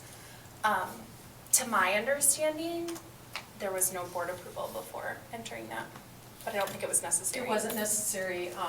We shared about trauma-sensitive schools prior. We did a lot of work prior to even becoming part of the pilot. It wasn't a grant, it was, hey, do you want to come in, because we'll give you training on trauma-sensitive schools. So we sent teams of people to learn more about it, and started doing modules with our staff a few years ago. 2018 is when we started that. So let me, I think the board certainly talked about trauma. Yeah, no, I've presented to the board we on presented trauma multiple before. times to the board. Yeah. To a prior board. Yeah, okay. absolutely. Does that answer your question? Yeah, I was just wondering if there was approval that was given by the board, because teachers are changing kind of their whole way of teaching per student based off the survey that they're doing to their classrooms to determine their level of trauma that are in the classrooms. Who's doing this? So. That was on your presentation on the website. What are you, that was just DPI information about where we're pulling this information from the WISH Center that talks about restorative practices, trauma-sensitive schools. They give us a lot from the Mental Health Council, stuff that we do. So as far as, I don't know what you mean by. I by wonder, changing. are you ACEs? That's the only school. But I will- We don't give ACEs to the. Well, I know because the we teachers don't, do but not. I'm- Causing. Yeah, I exactly. will tell you, the full premise or like the foundation that Trauma Sensitive Schools is built on is that we don't need to know which students experience trauma or don't experience trauma. We treat all students the same as if they may have experienced trauma. And so I'll give you an example. I didn't pack a snack for my 4-year-old this morning, and I am the worst mom that's ever been on the planet Earth, right? Yeah. But her teachers welcome her the same way, whether they know she's had a bad morning or know that she's had a fabulous morning, and I made her pancakes with chocolate chips because I'm the best mom ever, right? We treat all students the same whether they've experienced trauma or not experienced trauma. It's not our job to know, it's our job to just treat all students the same. And And how they hold appro- them to the same Yeah, standards and hold them to the same expectations, Yeah. whether they've experienced trauma or not. A non-trauma sensitive way to welcome a student who's late into the classroom would be like, hey, where have you been? You're 4 minutes late. A trauma sensitive way to welcome a student into the classroom would be like, hey, I'm so glad that you made it here today. Okay, and no matter if they're late or not. And then you deal with that. Yeah, later. they're still You gonna just get, deal with it at they're the still gonna moment. get a tardy, but Okay. I'm glad that you came to class today. So, okay, so it is called finding your ACE score. No, No what? That's what she was referring to. no, I'm saying we do not, our teachers do not address ACEs. I do So- recall teaching the board what an ACE was, though, adverse childhood Yeah. experience. Yeah, Yes. that could be, that That's I all don't know. that. Yeah. It's just an awareness of what kids could be coming to school with. I thought there was a reason you can't do ACE scores. Well, It causes more trauma. Yeah, we don't, Yeah. you don't ask the kids that. I mean, You if I'm just- gonna one more. ask you, It's Angie, just one You more. evaluate. 10 things that could have potentially happened to you, that's gonna re-traumatize you Yeah. potentially, right? Yeah. But we know kids have a parent in jail, or we know, they're homeless. I mean, and so that awareness and how we use that information to make school that warm, accepting, safe place, and to help them get ready to learn, that's what we, So a trauma-sensitive school, according to the presentation that is on our website from you, acknowledges the high prevalence of traumatic exposure for students, the importance of staff well-being, and strives to meet the unique needs of all learners.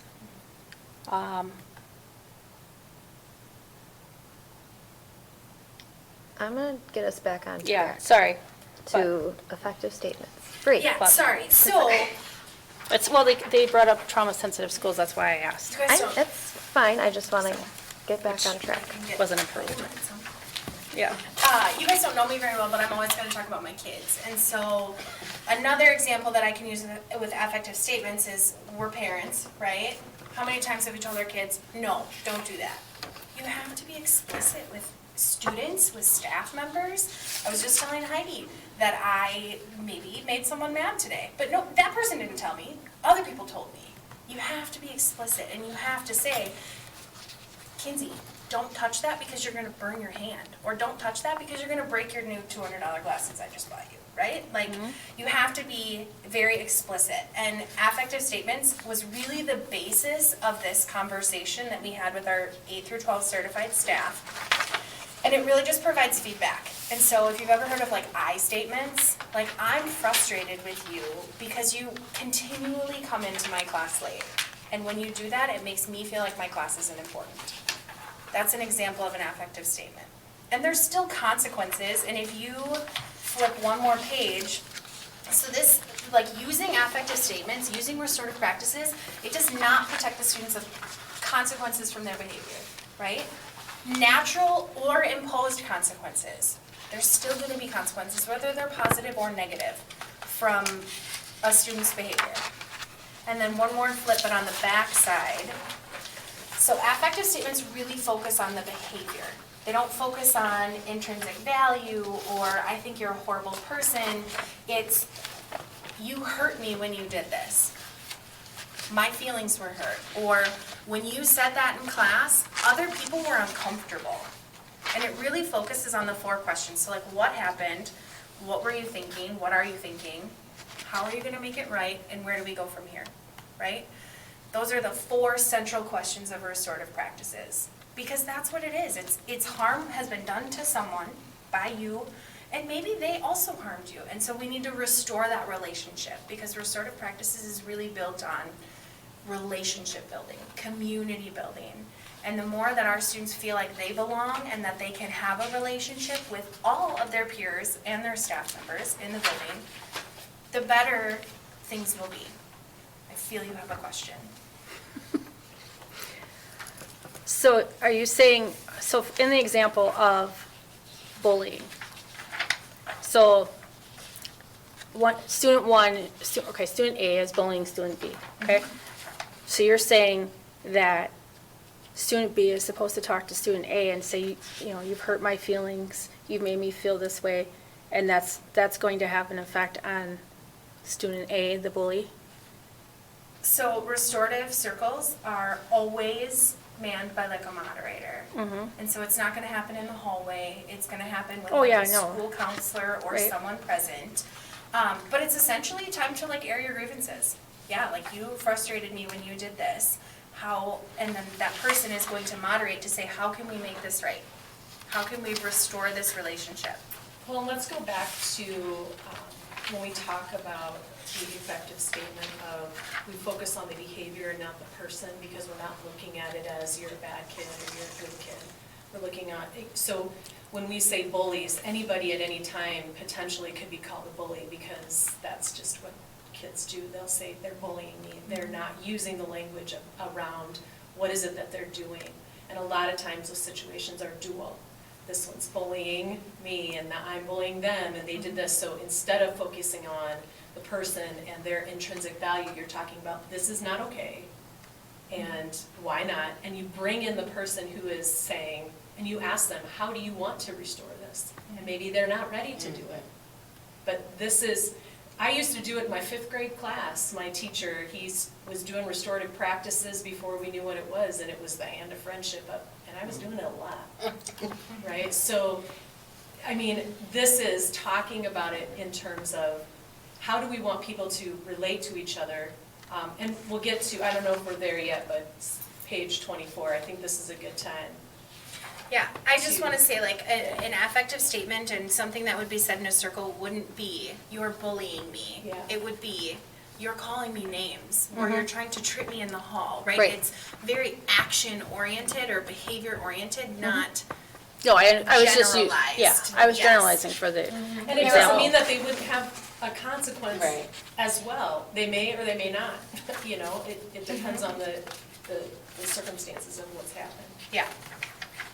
But you had a very good point. Not everyone, you know, depending upon the severity, I might not want to sit down with that student. And nobody's going to make me either if I'm not there. But one way that they could repair harm in that situation is just leave me alone. And that could be. Does that work? Not really. Kids leaving each other alone? Not if there's not any consequences. No. Have you, But, so Like, explain. Sometimes it's worked for me with kids. It depends on the kid. yeah, I mean, they're all individual and all different and everything, so, It's, yeah. I mean, and, you know, and there's different situations, and I'm not gonna take up, you know, the meeting time or whatever surrounding this, but, you know, if a kid is calling another kid names or something, and you say, you know, you try to make it better by talking to them without any consequences of what they've done, that means absolutely nothing. Nothing. To some it does though, Angie. Some kids don't respond to consequences. I mentioned at the last meeting, the kids who have repeat lunch detentions, you know, 5 days a week, and their behavior hasn't changed, that consequence means nothing. So it all That one, depends. so then it's supposed to go up on to the kid. next one according to our school policy. Let's back up though too, let's not jump right to like circles and restore. The whole idea is that you're trying to build a sense of belonging and a sense of community from the get-go, whether it's from the time they enter school, so that you are creating relations where it matters what you do to your peers. It matters what they do to you, it matters what you do to them, and that's what we want. We want people to have empathy about what they're doing or not doing.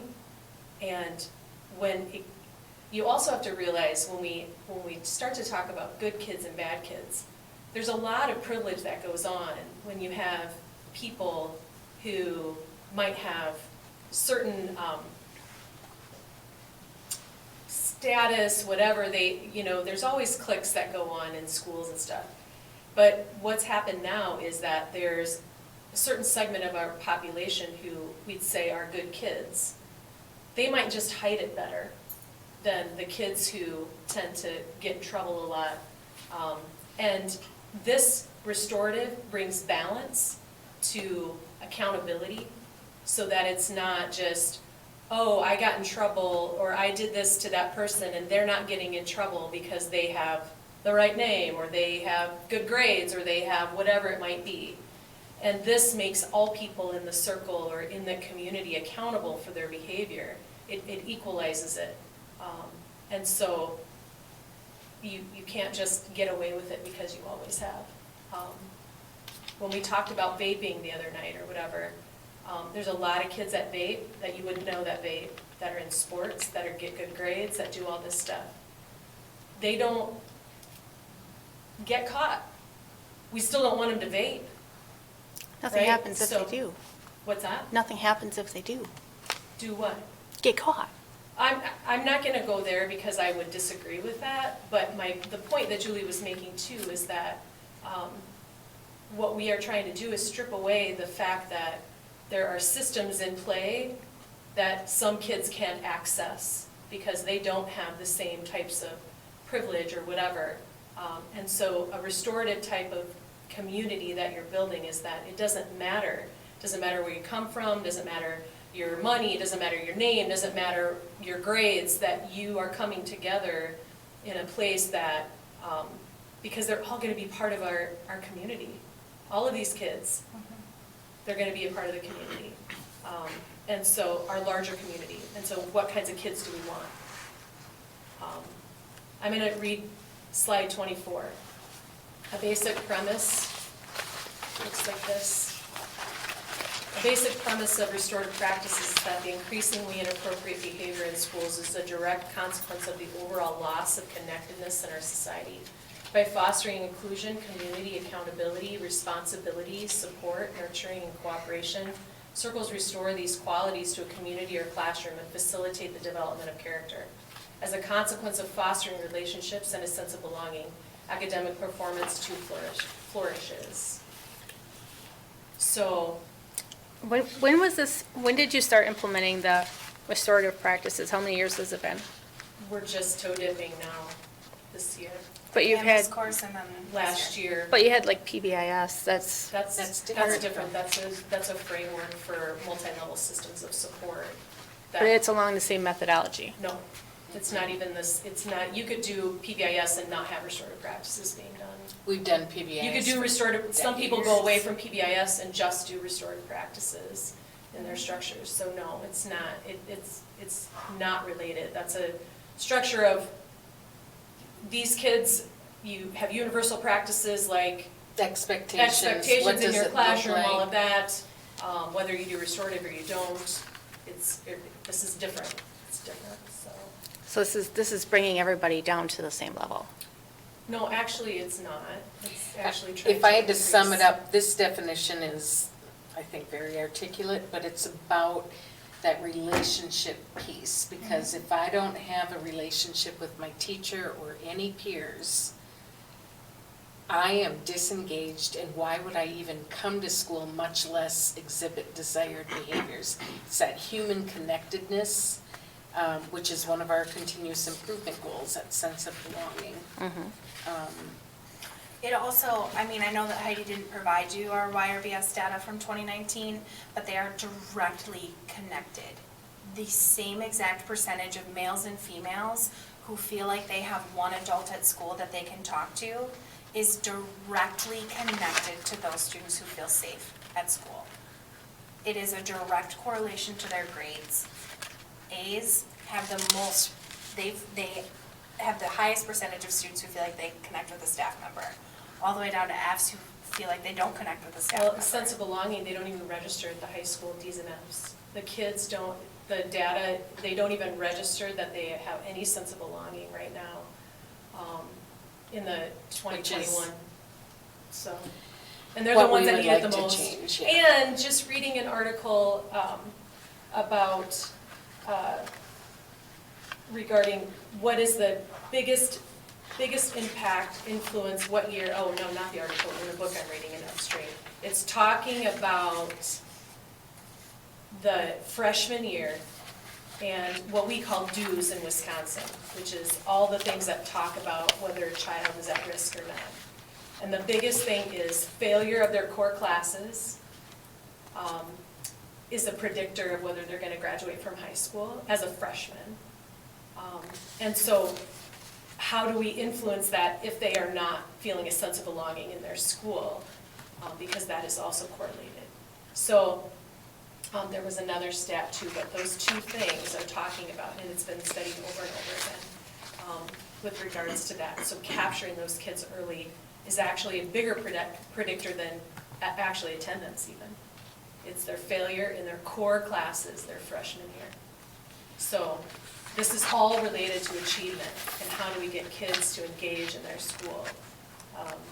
And how we have been doing it is not completely effective. So.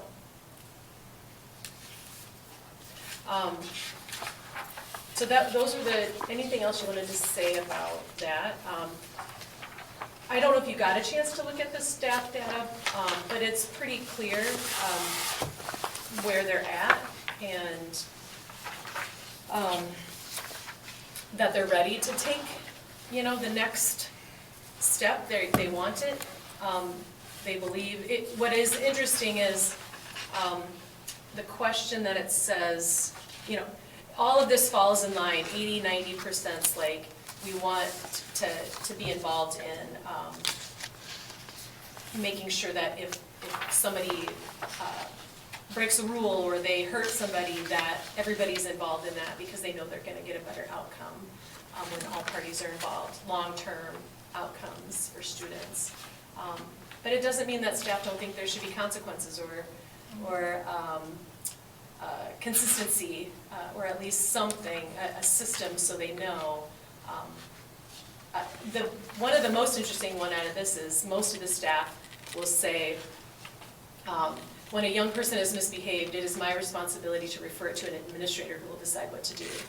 71% of the staff said, no, it's me. They are taking that responsibility for those class managed. They believe that what they do in their classroom matters and building those relationships. So I just think it's really interesting, and all the staff took it. We made them before they left. So they. I was a bouncer at anonymous. the door to make sure that Yeah. they took it. Pretty intimidating. So that's what we got for that. Do you have any more questions?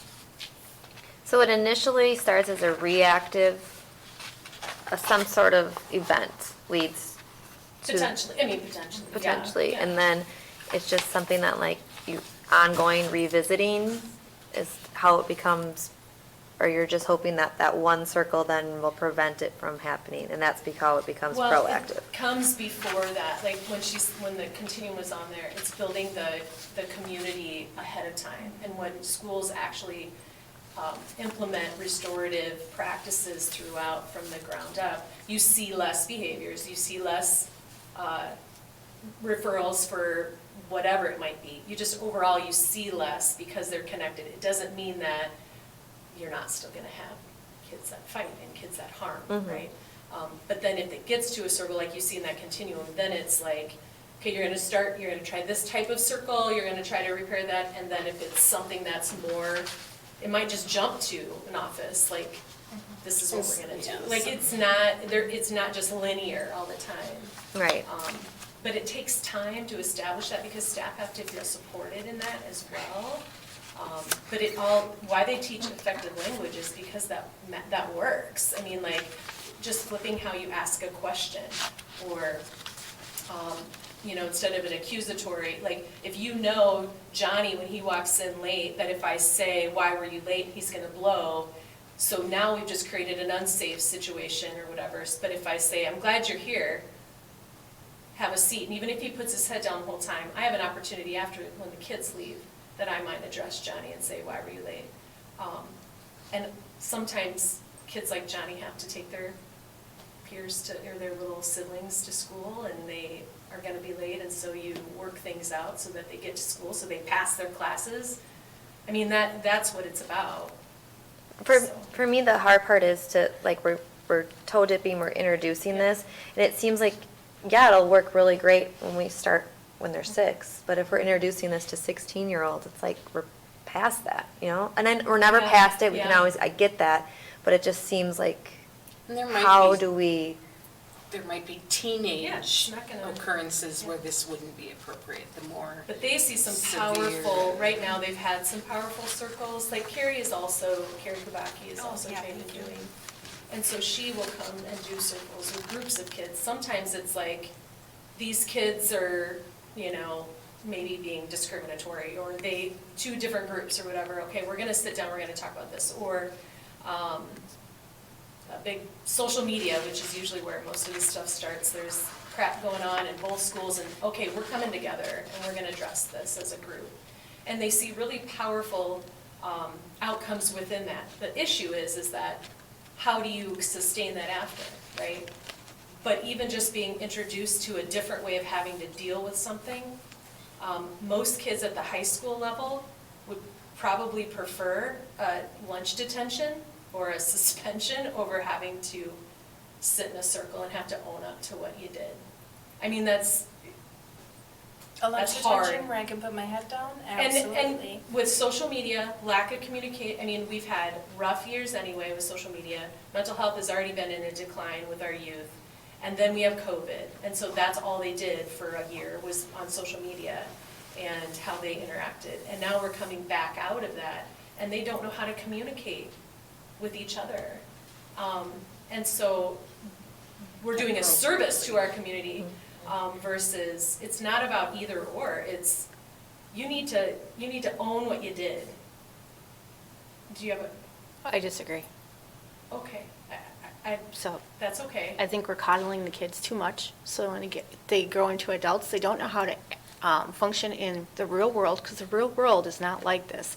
The real world, when you show up to your job and you're late, your boss doesn't say, gosh, thanks for coming. I'm so glad you're here. They don't say that. I would beg to differ in this economy that your boss is gonna fire you for being late one day.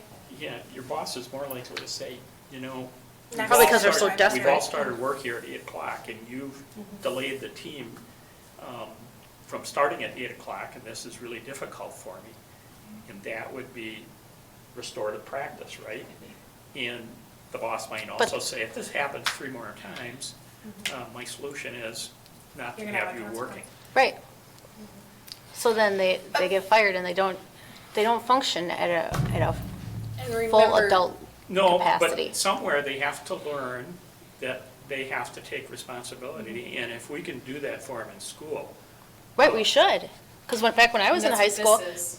when I was in high school, if I was late for class, they would tell me, late for class, late turning your homework in, we're preparing you for your future. We're preparing you to be an adult, because you have to pay your bills on time, you have to go to work on time, all that kind of stuff. And that's how you formulate responsibility. It's not coddling and coddling them. I don't think this is coddling. I do.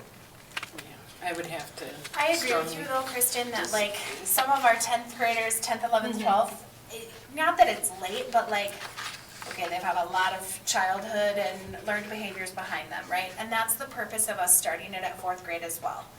The 4K through 3rd grade are doing responsive classroom, which is a similar type of thing, but it's really just building that solid foundation of community within their classrooms. And then 4th grade through 12th is doing the restorative practices. And that's why we're doing it at the 4th grade, because we want to, the more we can instill that community and that sense of belonging when they're younger, and they get here, that's the exciting part. Yes. Well, think The whole about thing, it. say diminished. I don't, If we're I talking, agree with you, and I if we're wanted to make sure you talking knew that. about it in terms of what we think kids are producing now, we know that kids are being disenfranchised, whether or not they don't like being, they get told, you're tardy, you go to ISS, you go to detention, you do all of those things, they get disenfranchised, they go out in the workforce, they can't hold a job, whatever. That's what's already happening. We're trying to interject something where they are having to be accountable to what they're doing in school, more in a realistic fashion versus just saying, you're tardy, you're done. Because we know that that's not, they're going out, they're not holding jobs, they're not able to work with they just, hey, they wrote me off in school, fine, it's their fault, it's the job's fault, it's Culver's fault, they didn't give me, they're already doing that. We're trying to stop that, so they have to be accountable. So, you were gonna say something, Trina. Well, just what I appreciate about restorative practices is the way that it helps kids figure out how to use their words and how to say, okay, yep, this is what I did, this is what happened, and this is how it affected other people. Or if you're on the other side of that, being able to, instead of just be a victim who's sitting there upset, be able to say, hey, this is what I didn't like about what you did, and advocate for yourself. And I appreciate that it teaches kids how to advocate for themselves. I don't think that it should be used without consequences. I think there's a place for both of those things. And I think that's how it's used effectively. Like, I don't know, that tardy is the best. I'm thinking about girl drama. Yeah. You've got two girls that are going at it on social media. They've been going at it for 3 or 4 years. Just stupid comments, right? And at some point, like, they need to be able to either put it on the table or go your opposite ways, because either way you have to be in this school, the same as the workforce. Either way, you're gonna have to be at this job with somebody you don't like. So that's what I appreciate about it. I've seen some really productive conversations come from kids, whether it's just with me or whether it's with other staff members or other students, where they're able to say, you know what, I really messed up. Yeah, you did. And you're gonna go to detention for that, but what are we gonna do different next time, because you can't keep doing this. So I think there's some value at all levels for that part of it. I agree with you, yeah.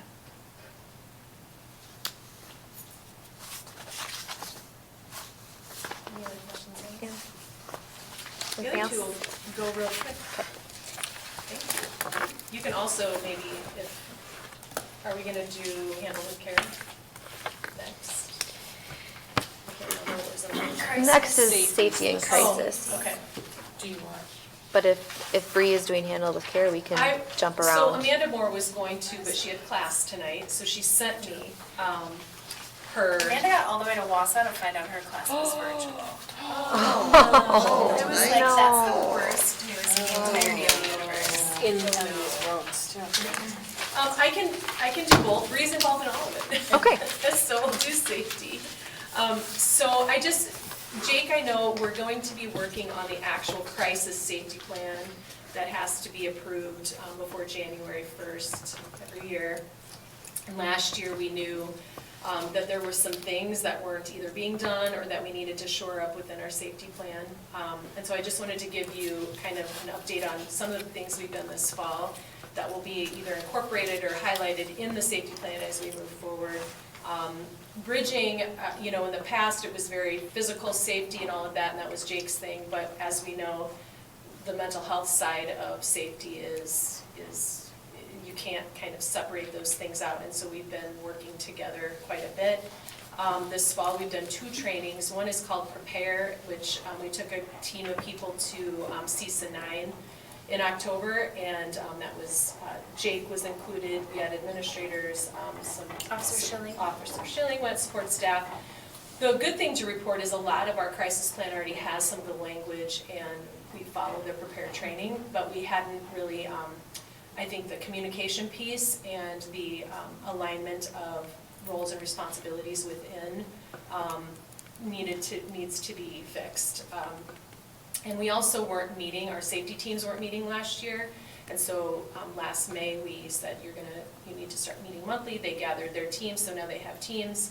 And then we wanted to go to threat assessment training through the DOJ, and they just have them offered, didn't have them offered. Finally, they had one in October in Greenwood, so we drove down there, another team of people across schools, and what that was is really digging into the actual threat assessment protocol that we would do in any certain type of crisis.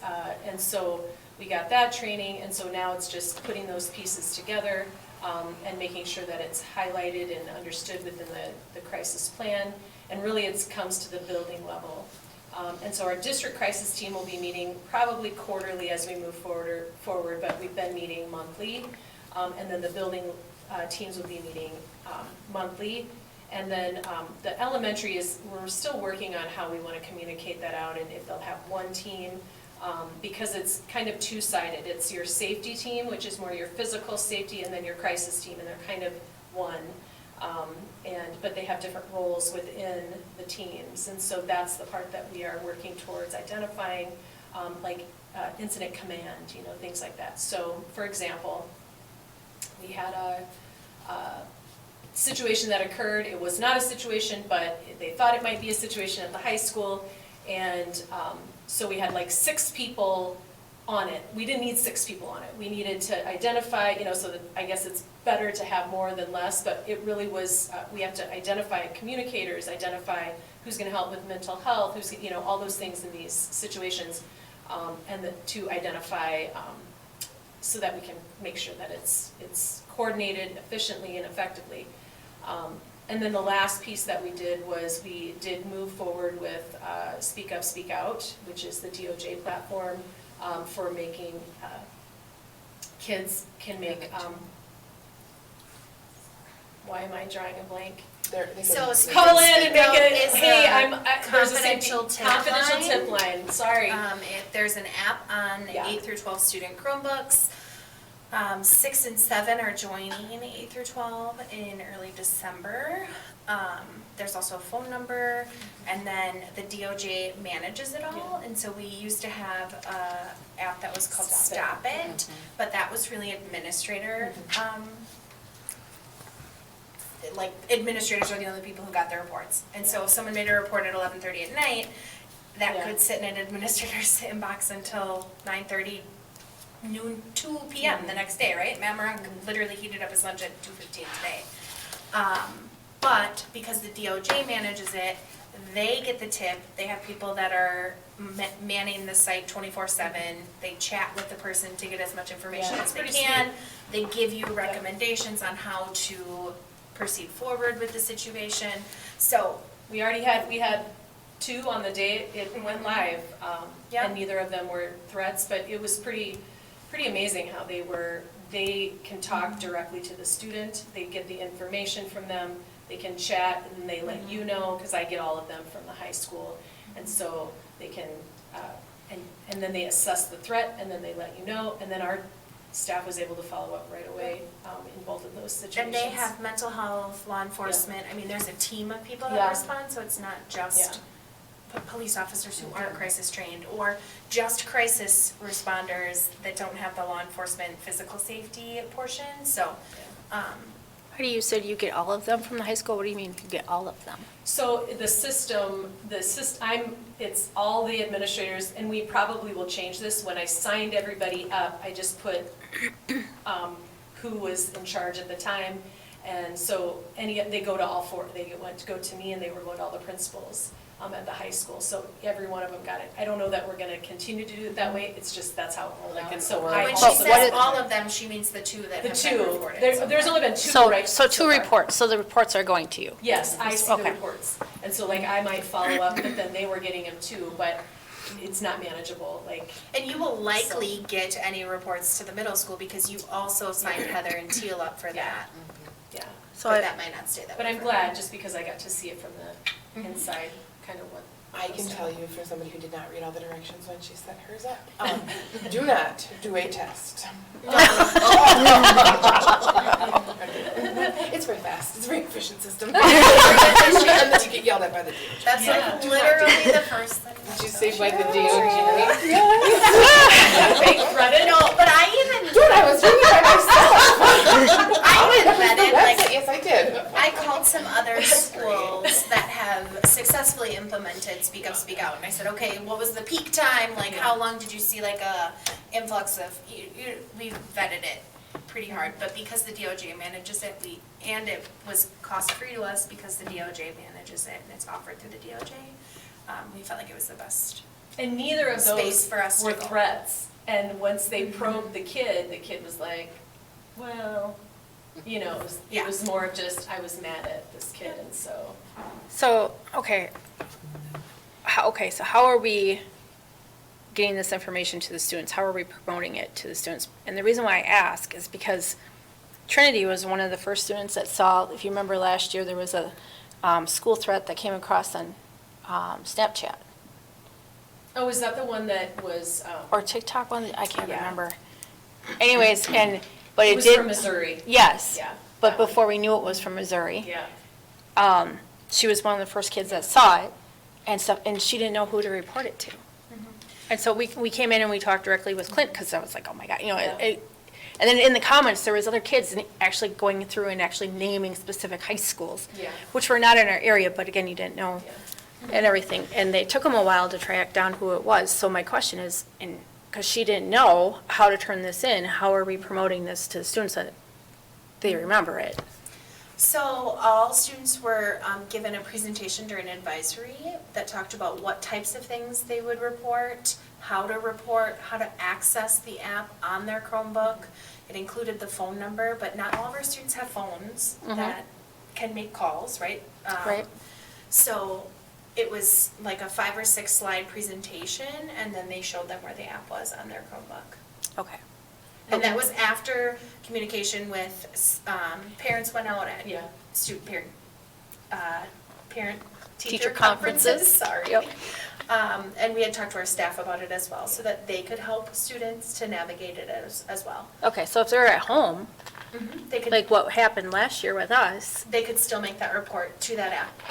if they remember the app, that's my point, is like, how are we getting it to It's stick on in their their heads? Chrome, right on their desktop, isn't it, of their Chromebook? It's in their apps, which is on the Okay. bottom, yeah. Yeah. So, It's They also could- gonna be on the They could also website. just call the police. Right. And make that report that way. Like, it's not meant to supersede any of our current Yeah. practices. And we made sure that staff knew that. Like, if Julie was my biology student and came and said, okay, Mrs. Krutz, I think there's gonna be a school shooting or something, we're activating Alice. I'm not gonna tell Julie Yeah. to make a report on her app. Mhm. We are doing the same protocol we would have done previously, right, so. okay. And I thought we were putting it on the website too, once we got it rolled out. Yeah, and maybe it is on there.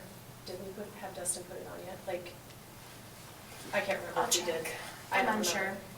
Okay, so our website is really hard to navigate, it's not Yeah. user-friendly at all, you can't find anything on here. Yeah, So, I agree. So we try to put things like, something like this would be like in the In the banner, banner. right on the front. And Okay. so I don't know that that's been done at this point. Yeah, But it would only be in the banner at the high school because currently the Yeah. high school is the only school who's Yes. using Speak Up, Speak Out. yeah. yeah, it's not on here, Yeah. so. Yeah, like you shouldn't have to scroll down to find it, like it should be, like you said, on the banner, yeah, so. So that's just that update. You'll get more, the final in December, when we come to do that, bring the crisis then. And so whose idea was it to switch from, what was the other one? It was Speak, no, stop it. Stop It. See something, say something, Yeah, who's, or stop it. I would say it was probably a collective decision, but I think that we paid close to $1,000 for Stop It app.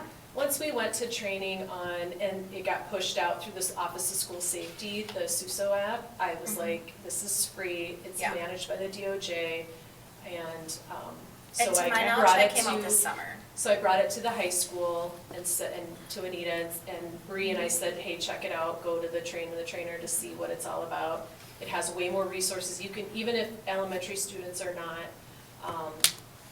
like making referrals, they have information and resources for elementary students, just to, encourage them to be safe and to know what safe things are. So we haven't even tapped into everything that it has available to us. Do we have any of the DOJ grants? We did have the safety grant prior to not current. We had the safety one and then safety two. Okay. Which safety one was all the building stuff, and then safety two was the first time, that was like my second year that we got that grant, and that was trauma sensitive, we brought in, and like Eric Hartwig, behavior, did BEST, all of that stuff, although BEST has been free, we've never paid for that, but, so we had those two, and then we got the mental health last year, mental health grant, the school-based mental health This is grant. the second year of that. So, and we found out today, Bruce said we can apply again. I thought it was only one and done for the school-based mental health. We've never paid for the best. Not here, How because long have we done it? Eric Hartley is my bestie. She's got a 6 years. serious work crush on here. He's coming on December 12th if you want to hear him talk. What was the name of the I didn't grant? know that we're besties yet. Yep. So, yeah, that's always been through security, well, it was Security Announce Marshfield Clinic, and that's the same. So we have Life Tools, which we have that grant as well, which is the groups for the students. groups after school, and they use Life Tools. It's a Marshfield Clinic research practice grant. Yeah. And then they partnered with Eric Hartwig, and so we use the BEST screener in their data in Life Tools to report back to Marshfield Clinic results of those groups that they're running. So we're running 6 to 9 groups this year, we're not sure, so. But that's after school. So yeah, but that's it for that. Anybody have any questions?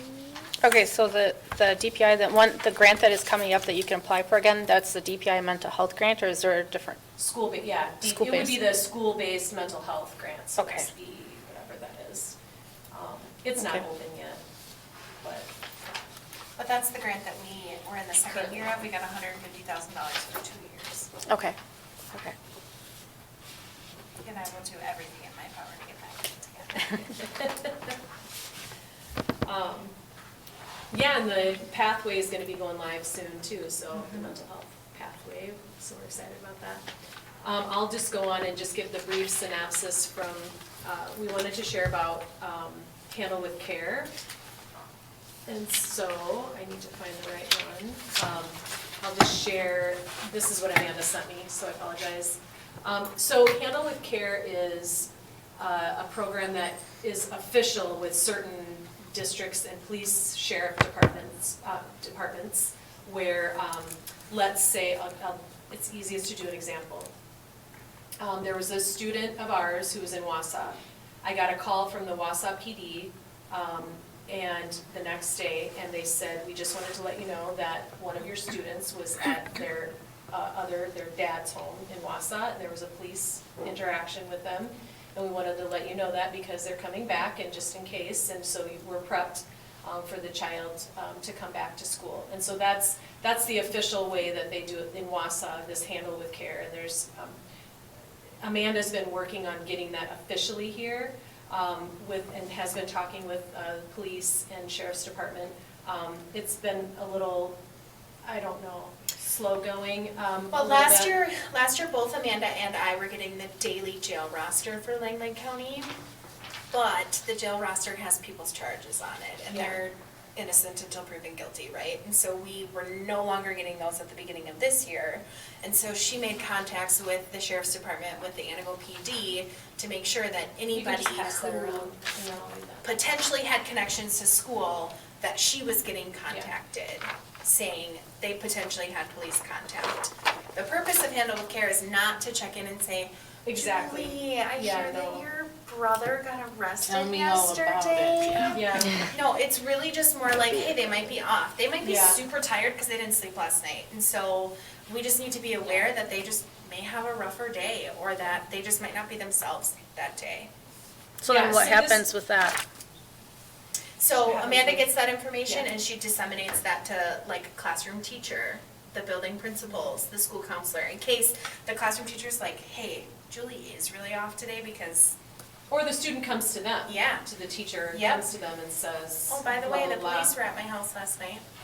So this is just what Amanda said. She met with both chief of police and sheriff to discuss the need over the summer, provided them a format that I'd like to use. That's what I'm passing around. While they have said they've shared this out, I've only received one form this year so far. Obviously, additional discussions are needed. I have attached the doc for reference. I receive the incarcerated list each day. Each person that is on there, I search their name in our system to see if they are household members. If they are, I notify principals, counselors, high school. I also notify the secretary in counseling. And if the student has a case manager, that means special ed, I notify them as well, since they often spend a lot of time with the students throughout the day. Officer Schilling also does notify me and other staff of situations that he might be aware of. However, this is definitely not consistent, but it's a great additional source. It's not perfect by any means, but it's better. It's better than where we were. So, again, this is totally confidential information, obviously, but it's just so that we can support students, support teachers, and supporting their students. So that's what that is. Any questions about that? I was writing while you were talking. Does she think it's resistance or a lack of education on, or we're not there yet to know what the problem is? I don't know if it's resistance, but I know that our previous social worker, who was a year, Lauren, also had tried to, I think it's really just not forcing their hand, but just saying, hey, we're gonna meet on this, we're gonna do this and have regular, like, whether it's education or whatever, they know it's out there because other other PDs and sheriffs have this program in districts, so it's just a matter of getting on the same page. And I think it's also just additional work for them, Yeah. being honest, like, Right. they're very busy. yeah, So it's just one additional thing, and to this point, I don't know that they have seen, like, the benefits that it could bring for students in school, or the benefits that it could bring to the school environment for that student at this point, because there hasn't been enough of it actually happening. Does that go against any, like inmate, privacy concerns? Like, I could see somebody being really upset saying, hey, somebody from the school is keeping track of the jail list, and then they're searching to see if my kid is in their school, so that they can send out emails to everybody in the school saying, hey, I was in jail. I could see major issues with Well, that I'm from the gonna community. just quickly correct you, it's not everybody in the school. It Well, is no, but I'm saying key is that, contacts that's what for they would that be like, student. So if feeling you're a like. fourth grader, your classroom teacher, your building principals, and your school counselor.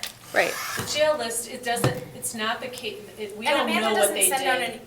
Amanda doesn't send out an email that says, this person was Well, arrested she for wouldn't even know the jail, it's massive just the jail, charges. it's the jail, and that's released, if the police couldn't do that, they wouldn't be releasing it. Like, there was in the past where we might have wanted information and the police were like, we can't give you that information, blah, blah, blah. Yeah, Kyle will tell you Right, flat so out. we know, like, what we can and can't have, they're only gonna give us what we're legally able to But have. you're We don't know searching. what they did or what they were arrested for, we just, Okay, but like you're searching for it.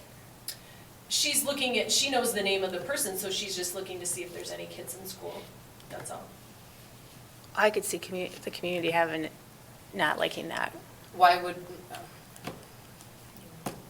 It's in the newspaper. Yeah, it's public knowledge, I mean, we're just trying to help our kids. I understand the angle you're coming from, but I can see how people would have an issue with it. On a privacy basis. I know that it can be in the paper and Which is stuff why like that. this would be a better option, because then there's just the kids' names versus the jail list, right? That's why we're headed in this direction? Yeah. Amanda gets the jail Can I list because she see doesn't. that? Oh, sorry. Oh, yeah, sorry, I thought you had one. I mean, we actually had an adult death, and this isn't jail, but this is how kind of the system is broken, and a caregiver death, and that little bugger showed up to school the next day, and we did not know.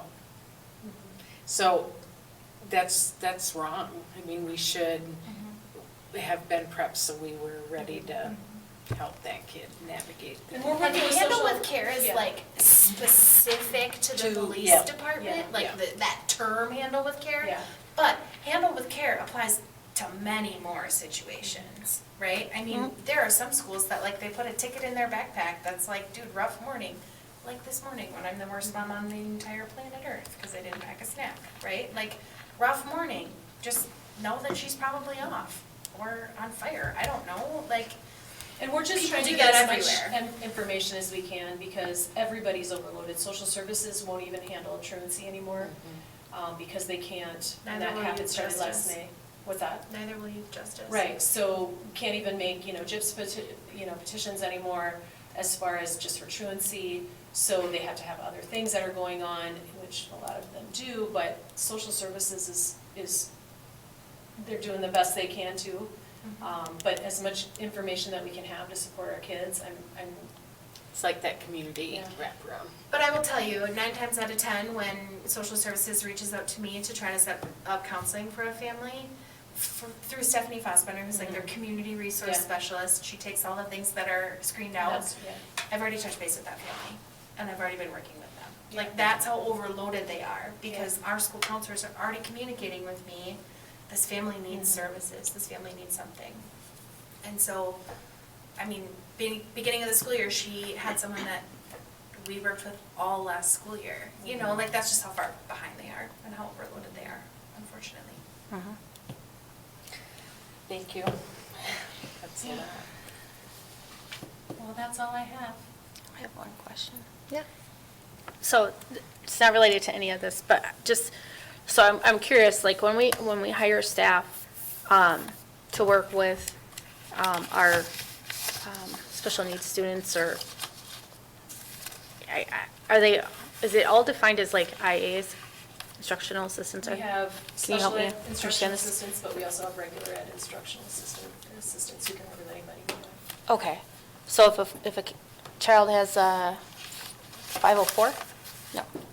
504 would be, An accommodation yeah, plan. and that Okay. would be were identified as having a disabling factor, but they didn't need special education, but they needed accommodations. Okay, And so it's still regular ed. Okay. and then since IEPs are, That's special education, so they have a disability and they need special ed, so they qualify. okay. And so when we're hiring IAs for this, do we, like, what are the qualifications for IAs? Is it take anybody and everybody off the street because we're so desperate? We basically have to need train them once Okay. we hire them. Best There's- candidate, and then we make Yep, sure they. They have to be highly qualified because we're a title school, so a bunch of them just took a test so that they could be highly qualified. Okay. And they get a special ed license that they pay $100 for and we reimburse them for. That's Okay. what makes them a special ed. And then do we, because I'm assuming we do background checks on them too? Oh, yeah. No, Every anybody employee. that's hired has to have a background check. Okay, so Every like. volunteer. Yes, and yeah, like I've had to do one for Yeah. helping with training Yeah. school stuff. Yeah, no, they're school employees, so yeah, they all have to have that. Okay, so like if somebody had a criminal background, does that like automatically know they can't be hired by the school district? Not necessarily. Okay, I think that, Melanie would have to speak to that, but it just depends on the circumstances, I think. Even on a teacher application to Yeah. get your teacher license, you have to answer questions, felonies, yes or no, and then if yes, there's all that screening process for okay, various positions.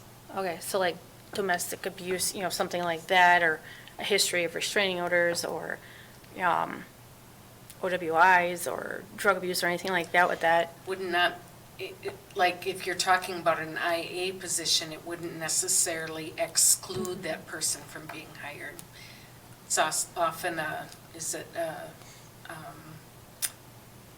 related factor, for example, like if I have. Especially if they disclose, and if it was Right. 3 years ago, and, Yeah, I don't know what completely precludes somebody, child abuse, I would say. Right, working Yeah. with children, yeah.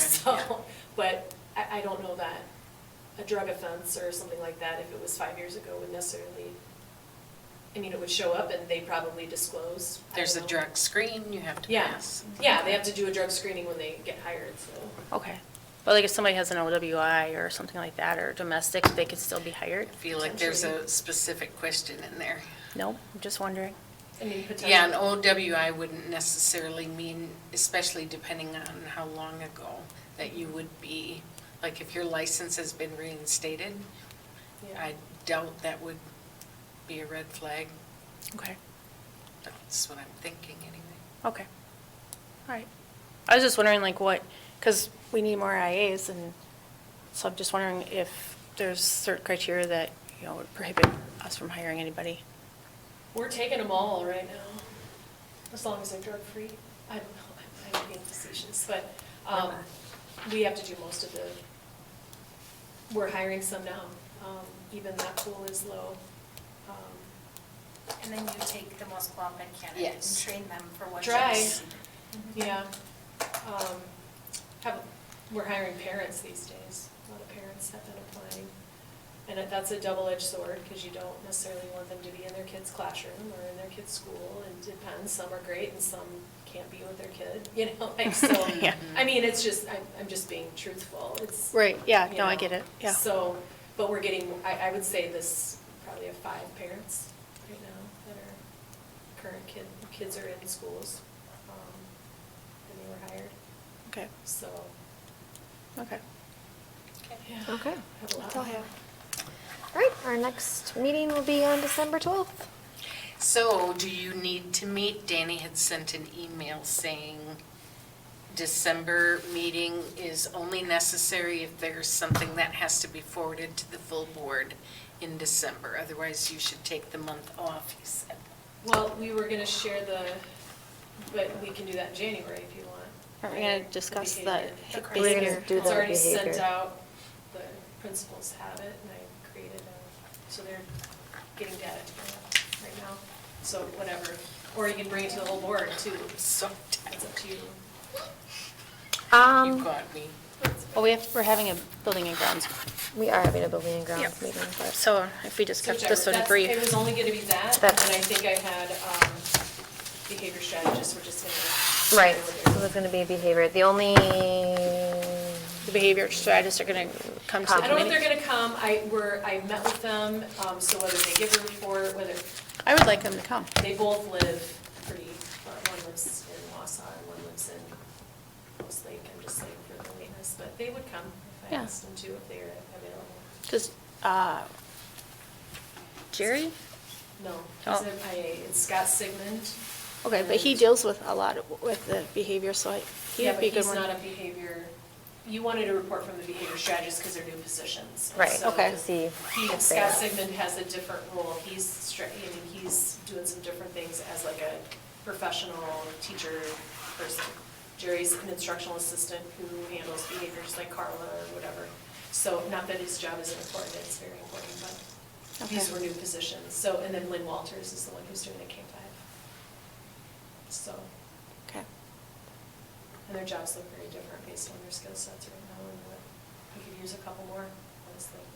So, they're doing a good job. So do you want them here? I mean, if they're willing to come. I don't think, they don't have to both be here, but Scott has 3 young kids, so as And long he as you lives give him, in he lives in like Burnwood. Hatley or Ringo. Yeah, there you go. But his kids go to Wausau. I know, because he's, I'll there's. pick 'em up. so he eats at Yes. Freddy's a lot? So I am a Tinker. Yeah, minor, the meeting. surprised how infrequently I'm You're there. gonna babysit so he can come. I guess when I think about like our 45,000 feet stands, I would rather not have them here and hear what was collected from the whole group. But, I mean, I guess it's up to you. Well, if they were here, then they could answer questions. Are you talking about the strategists or principals now on their behavior data? The strategists. Oh, okay.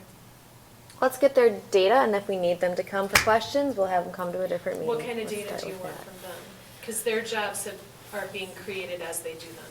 Because we're looking at data that was collected from the principals, right? It's two different conversations, two different things. We're looking at behavioral data that the principals are gathering to see how we're doing. We also wanted to talk to the behavioral strategists to see if they are making an impact, how they're, because Well, it's a new position, we're wanting to see. It is connected, though. Here's how it's So, connected but as I'm who's thinking. the supervisor of the behavior strategy? So then I feel like it would come from you, right? Like, we're not gonna have, I mean, thinking about that 40,000 foot level. The it would come from principals, though, supervisors. so here's what I think. I agree with you to that extent. I think they don't necessarily need to be here. I did ask them to do a survey based on the jobs that they're doing to get feedback from the people that they're working with based on their job descriptions. And so we're gonna work through that, so I'd have that data. But the principals, in part of their behavior that they're gonna give you is, we kind of have it mapped out, like the different types of behavior and blah, blah, blah. But then also, what are they doing, and then how are they using their strategists? So that's, to me, would be impactful that night, like how it's connected. So they don't necessarily, the strategists don't necessarily need to be here, but that's one of the layers that they are using to help impact behavior is the behavior strat, so. One of my concerns with hearing some of that is I don't want it to be anything next to, like, some sort of evaluation that would put us liable for anything that might come in their future, right? Like, we need to be very conscious of, this is Oh, not yeah. an evaluation, this No. conversation with And them I is told not an them that. evaluation. Absolutely. But, right, but I mean, the way the conversation goes down, we need to be very Yeah. conscious of that, especially if they were here, because, and look, thinking about the survey that you're talking about, Maybe we don't that's do maybe a that. direct Yeah, maybe we don't evaluation do of that. them, and if something would come out of Yeah. that, that's as opening up for a lawsuit No. right there, you know, like you discussed my performance. I'm not Yeah, you, no, but I I'm not agree, trying to no, be I agree with accusatory, you just with regards think we need to be to careful. that. I think. This is an open session, we're not in closed session. Yeah. Right. More so looking at what they're doing, right? Yeah, so Like- I think the principal's just giving feedback through their data presentations of how they're using the strategists and whether they think they're impactful at this point. And then if we 'Cause had it's- specific But I do like questions, I do agree with you, the survey, not necessarily doing that at this point if the questions are can be evaluated. I So agree. are the strategists, are they paid through with ESSER funds? Okay, so Julie, were they all made aware that Yep. when ESSER funds are gone, their job, I mean, it's. Maybe, because as you know, we have to go Right, through the whole right. budget and determine what. Right, but if we don't have the funds, One of them is a retired principal We're not gonna who, extend when it. Esser's done, she's hoping to have impact for 3 years and then right off into the sunset. And then Scott is getting his license in special education, and so. I remember you talking Whether or about that, not, Katrina, I'm not worried like that he'll have a job, even if it's not in that currently. Like, this is Okay. ESSER funded. I just want to make sure that they knew that. Yes. Okay. I don't see why we can't do that in January. Oh, Right. okay. Trina, Angie? That's Well, they're gathering, what I told you mean both of it, principals too? Or The principals, was that the survey that we talked about, went back? and not forth? doing the survey? No. This is just, I'm doing quarter one data. Mm-hmm. So I'm having them collect it, so I'm just saying if we wait till January, that's fine, but it's gonna be through November 7th, like we're doing by quarter so that we can look at quarter by quarter comparatively as these specific, like, how many referrals, how many suspensions, how many are tardy related, what are your top 3? Like, I'm asking them quite a bit of information with regards to that, so that it's consistent, and then we can look at it quarter by quarter, improvements based on I'm doing this, this, and this. Okay, well then let's meet so that it's timely, so So- we're not meeting, so that we're not gonna have quarter one and quarter two within, That's right. yeah, so let's, yes, we'll February plan on meeting would on be- December 12th. Okay. still me. Yes. Cross out, Yes, scribble, no, yes, circle, no, yes. scrabble, scribble. We will be here on December 12th to hear our, Yes, Well, and I think 10 that to 2. deserves to have its own.